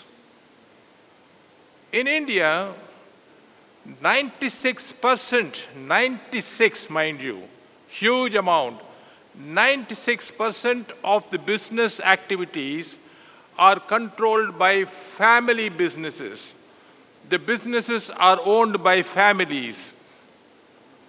And when this business is passed on to the second generation, out of this, only 59% survive. The second generation is not equipped, is not trained properly to take over that large business. You have built that business with a lot of effort, strain, hard work. You have built it to this stage. And the generation after generation, it has to continue. It should not stop at any point of time. But in India, the statistics reveal that only 59% of the businesses survive in the second generation. And in the third generation, only 13% has survived. And later on, it is getting reduced further. So this is a matter of concern, and the business community in India has woken up to it, has been informed about it, and they are taking action now. What is the action they are taking? When the business is flourishing well, today you have so many businesses flourishing well, and you people, the first generation people, have brought it to this extent. Identify somebody in the family or identify somebody in the organization who has got the skill sets and the aptitude to take over this business or to run this business. And give him the training, give him the handholding, giving the expertise to train in different segments of the industry. In India, we have found corporates, they have 5-6 companies. This particular person who is going to succeed will be given training in all the industries. And then the legal succession will take place. All of us have to leave the country or leave this world at some point of time. There is no eternity. If that is the case, we have to train them, and the process of transfers. I could tell you with a lot of certainty, there are a number of Indians, very successful businessmen in India, who have invested in different parts of the world. And supposing something happens to them, how are these investments to be transferred to the legal heirs? The legal formalities, legal compliances, what type of steps they should take, they have all informed about it. And they take it one by one. They have a checklist and they say, yes, have I complied with this? Have I taken precaution for this? Everything they do and keep it ready so that this downslide can be avoided. So this is an important thing which you have to take care. Not only the legal aspect of it, the overseas regulations. Each country has got its own regulations. When they have invested outside India, now they have to take it back to their country or develop that business. If that is the case, what is the rules of this country? What is the rule of some other country? They have to identify, learn it, document it, and keep it for not only the documentation part of it. If you want to remit the money to different parts of the world, what is the procedure to be adopted for that? That also has to be learned. This family business in India, they run it as a 5-day course. 5-day course in the sense, 5 different experts will come and share their experience as to how to take over a family business and the next generation to take it and run it successfully for eternity. This is very important. not only for the family, not only for that industry, but for the country as a whole. As a country as a whole, because if this is going to be the slide in family business, the country is also affected. Hence, when people said that the important thing, if you have some thoughts on that, better if you could share it to this august audience. And I thought I should make use of this opportunity. Once again, thank you for this opportunity to participate and giving me a time of 5 to 10 minutes to express my views. Let me conclude by saying, each one of us in our life, when we cross certain hurdles, we succeed certain obstacles in our life, we feel happy. We try to document it. Like that, if I am asked to write down the memory lane for the last so many years of my experience in different entities, different caps which I own, then in my down the memory lane, I will definitely write half a page in the down the memory lane about my experience of participating in this wonderful seminar in Oman and this particular investment sector in Oman. I am very proud, happy, and very contented person of having made this visit to Oman and sharing my thoughts on this particular topic. This is only a bird's eye view of what I wanted to tell. The topic is very large. How you have to do the succession planning without losing your control. It's a very delicate matter, very touchy issue also. It has to be handled with proper care. If it is not done with proper care, it will end up in a fiasco. So we have to be very cautious. I just highlighted the importance of it. The details of it, we have to consider it and take it to the next step. Thank you very much, Oman. Thank you very much, organizers, for the opportunity given. Thank you again.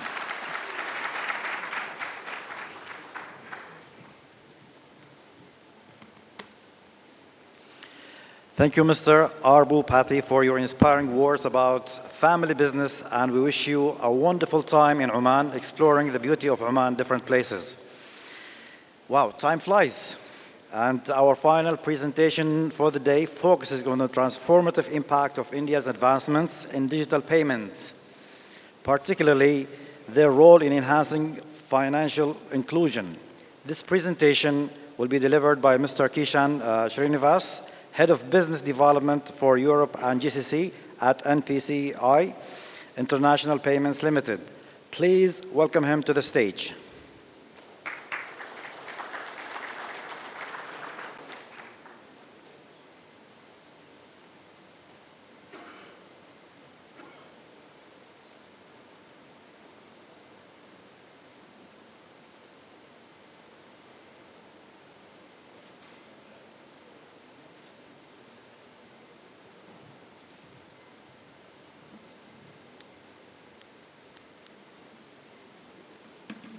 Namaste. I can see a lot of anxious faces. I guess I'm standing between you and lunch.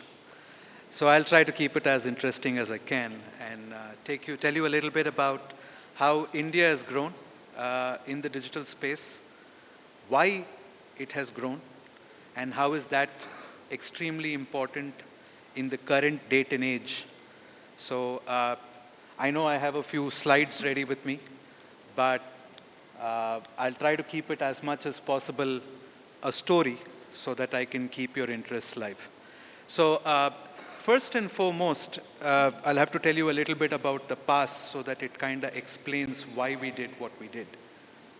Back in the day, most of the banks in India would have to invest a lot of capex to put up an ATM machine which was made outside the country, had to import it, put it up in a place, build security around it, and then another part of the bank would have to spend a significant amount of operational expenditure to put a debit card into an Indian citizen's pocket, teach them how to use an ATM, get them to go visit an ATM, withdraw cash from that ATM, and you know what? For every single transaction, a developing country like India had to pay dollar cents because it did not have a network of its own. This used to be the situation for a very long period of time, and this limited expansion of digital payments in the country. 2007, there was an act of parliament which was passed where the government, the regulators, all of them came together to say that India now has to develop itself to be a very self-reliant country when it comes to digital payments. This led to the rollout of the Payments and Settlements Act of 2008, which said that there will be an umbrella organization in India which will work towards transforming digital payments in the country, which led to the growth of the company that I work in, which is National Payments Corporation of India. After that, while we have seen a lot of growth, and India today is the undisputed leader when it comes to digital payments globally, we have seen that as a country in the digital sphere, India has become extremely self-reliant. And to demonstrate that, I would like you to probably look at this particular slide, where we all know about Aadhaar. Aadhaar is India's citizen identity program, which is built on open source software, which gives every citizen of the country a unique ID in the form of digits, and along with that, also captures the citizens' biometric details, the address details, the communication details, and stores them. Why is this important? Today, I might be living in the city of Chennai and have my Aadhaar card issued there, and work takes me to, let us say, Mumbai or New Delhi, and I have to go there, open up a bank account, get myself a rental home. All I have to do is go there, give my Aadhaar number, authenticate myself with my fingerprint, give an OTP, and I am identified as Kishan from Chennai, but having an address, and that allows me an access to all the banking services. What does this do? Today, Indians living across the length and breadth of the country can identify themselves and can get themselves into the mainframe financial sector. How has this helped? This has helped from getting India to be a country which was a sub 30% financially included country to an 86% financially included country. With about 1.5 billion citizens, brothers and sisters of mine, it is not easy. To do this, one of the most important aspects has been the presenceless layer, which has been contributed by Aadhaar. Next is the paperless layer. What does the paperless layer do? I have an Aadhaar card, I have a card for my taxes, I have a driver's license, I have a COVID vaccine, I have my 10th standard certificates, I have my 12th standard certificates. Some of us, like me, who did their management studies had their management certificates. The government brought about an app called DigiLocker.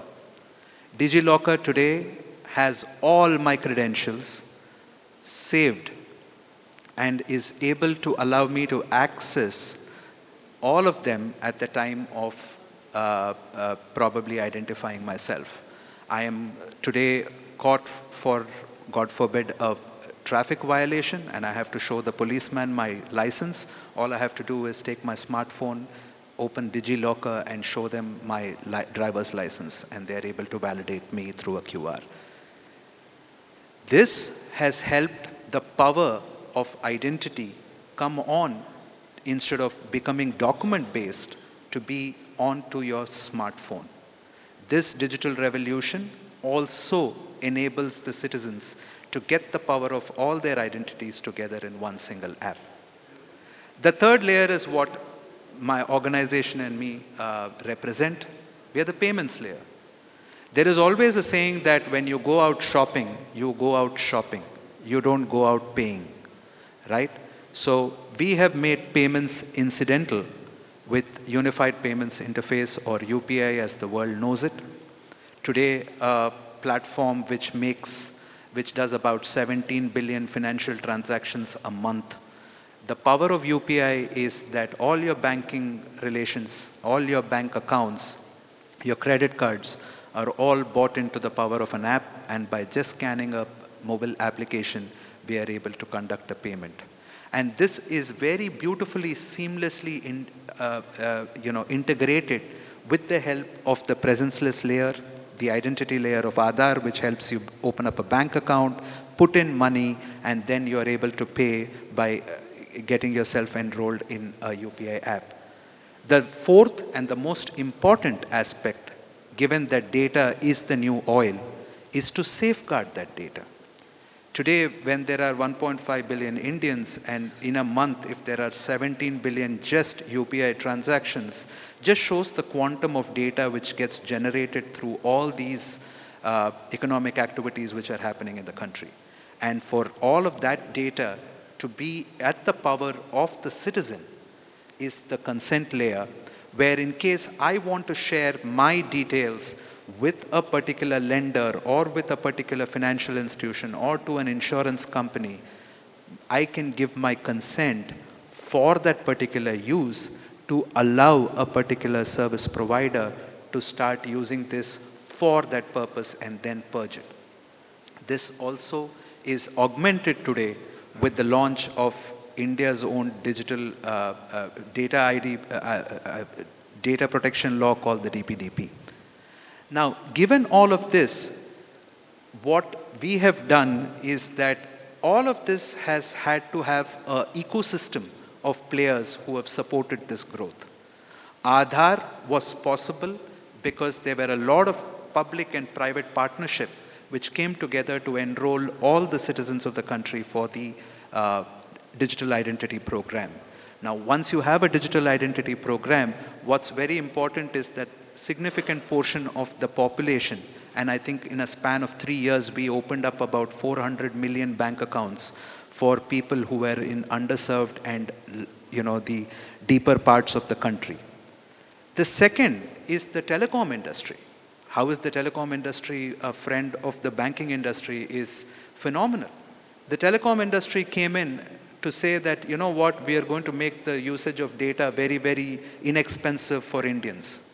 India today probably, I think, has the second or the third cheapest data in the world. 1 GB of data costs 17 cents. And with good competition, what has happened is that a significant portion of the Indian population today has a smartphone in their hands. So much so that a lot of equipment manufacturers are looking at producing or manufacturing very inexpensive smartphone solutions for the Indian consumers to ensure that a $100 phone is available so that every Indian can start looking at it. While India is the largest smartphone market today, there is still a significant portion of India which still works on feature phones, and we have adopted our payment method to also support that. Third is obviously the Aadhaar.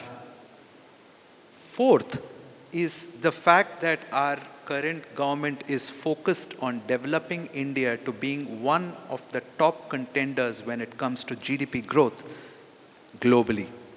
The fact that all the friendships of India, specifically the one with Oman, I do not consider the friendship with Oman to be 77 years old. It is millennial old. There has been a lot of significant ties between the two countries for very, very long ago.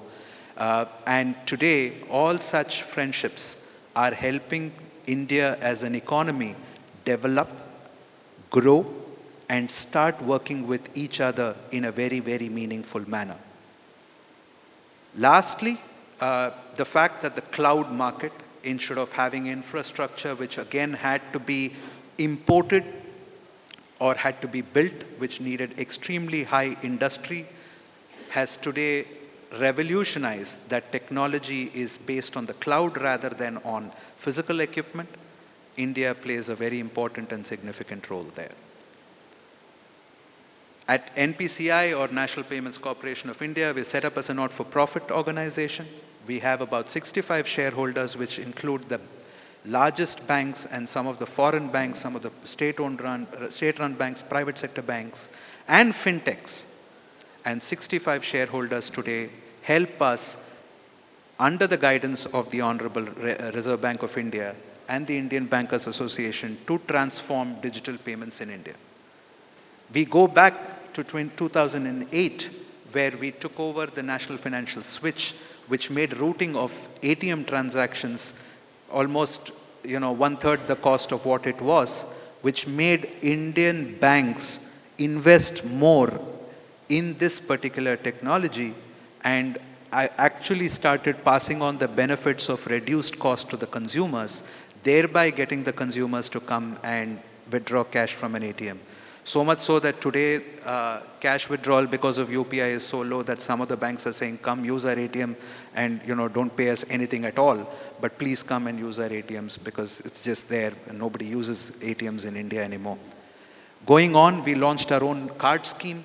It's our India's indigenous card scheme. Today we are helping 2 other countries help develop similar card schemes for themselves. Today, a large part of the globe is dependent on international card schemes to come and help the payment ecosystem in the country. It's always beautiful to have your own, develop your own, and make it big.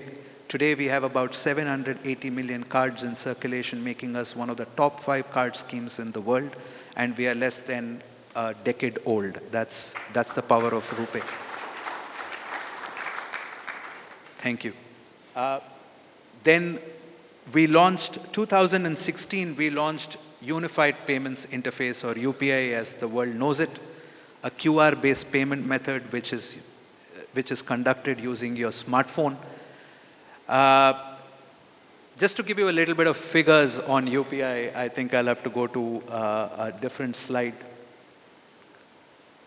But 637 banks, 75 plus apps, which include the apps like Google Pay, WhatsApp, Phone Pay, Amazon Pay, all of them come today to India to kind of offer UPI as the core offering in their applications. 459 million monthly active users, and most importantly, 626 million QRs, which means that every store in India, it could be a 2x2 store as big as this, which is selling chai for 10 rupees, or it could be the largest establishment in the country. Wherever you walk in, you will find a UPI QR staring at your face saying that please make payments by scanning a QR. Now that is the impact that we have brought about. And let me give you some numbers to collaborate what I'm talking about. $135 billion in 2018-19 when we started to $2.4 trillion in 2024, which basically is now a significant part of the country's GDP. I do know of certain countries where the amount of digital payments is probably 5 times or 6 times their GDP, but we are not very far away from doing that, because if you look at the kind of quantum growth that we are going on UPI, we processed 131 billion financial transactions in 23-24. 133 billion transactions amounted to 49% of the world's real-time payment transactions. This by a platform which was launched in 2016, which goes to prove that it does not take time, but it takes a lot of intent coming together by multiple sectors, and the fact that you are able to make effortless, simple solutions which anybody and everybody can adopt. UPI is one such technology that my grandfather uses with ease, and so do my children.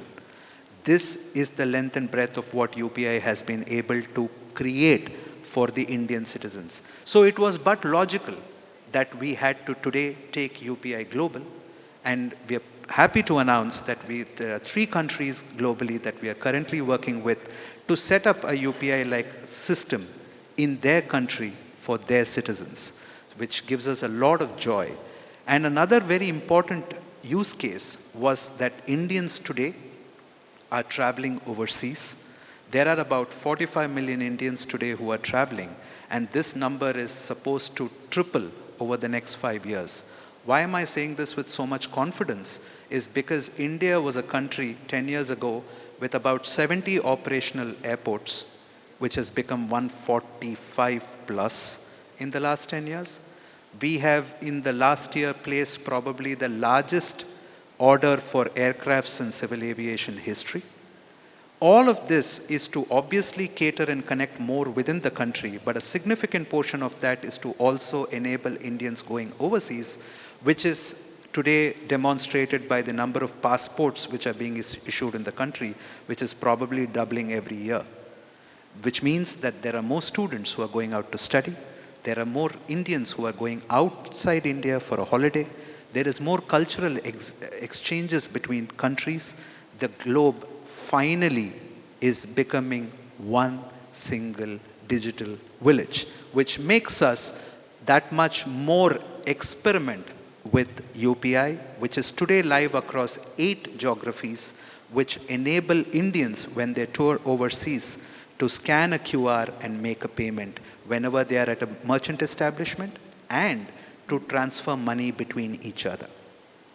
The long story short here is that India Stack, which is basically citizen scale digital infrastructure across the various facets of community, of society, has today helped India become extremely self-reliant, the flexibility to grow and add more use cases. The macroeconomic impact of something like this is that if we were to span back to 2016 and 17, and this is a very important slide which I would want you to probably give me 30 seconds of focus, is that predominantly was a debit card market which had 68% market share. The credit card market has 31% market share, and this is the time when UPI was launched, and we had 1% market share. Now, if we look at 23-24, you can still see the green and blue, but not so much.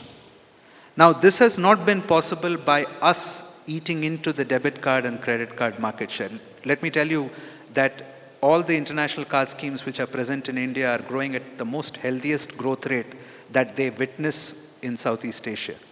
However, we have been able to expand the pie and make digital payments accessible to all through UPI, which today controls 96% of the digital payment ecosystem in the country.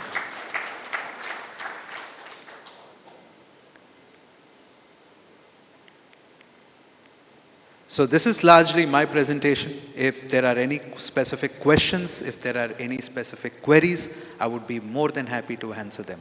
But thank you very much for this opportunity.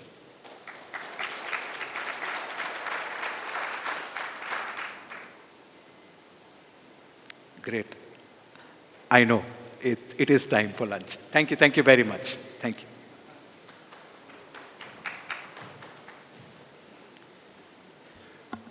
Thank you, Mr. Kishan, for your impressive presentation on the advancements of digital payments. By the way, who doesn't love instant payments? They are fast, convenient, and maybe one day they will also make queues disappear. Ladies and gentlemen, as we conclude the Omani Indian Business Forum, I would like to extend my heartfelt gratitude to our esteemed speakers, panelists, and attendees for your invaluable contributions today. Your insights and engagement have made this event a resounding success. As we look ahead, let's carry forward the spirit of partnership and innovation, working together to build a future of shared prosperity for Oman and India. It has been an honor to be your host. I am Saleh Al-Rahbi.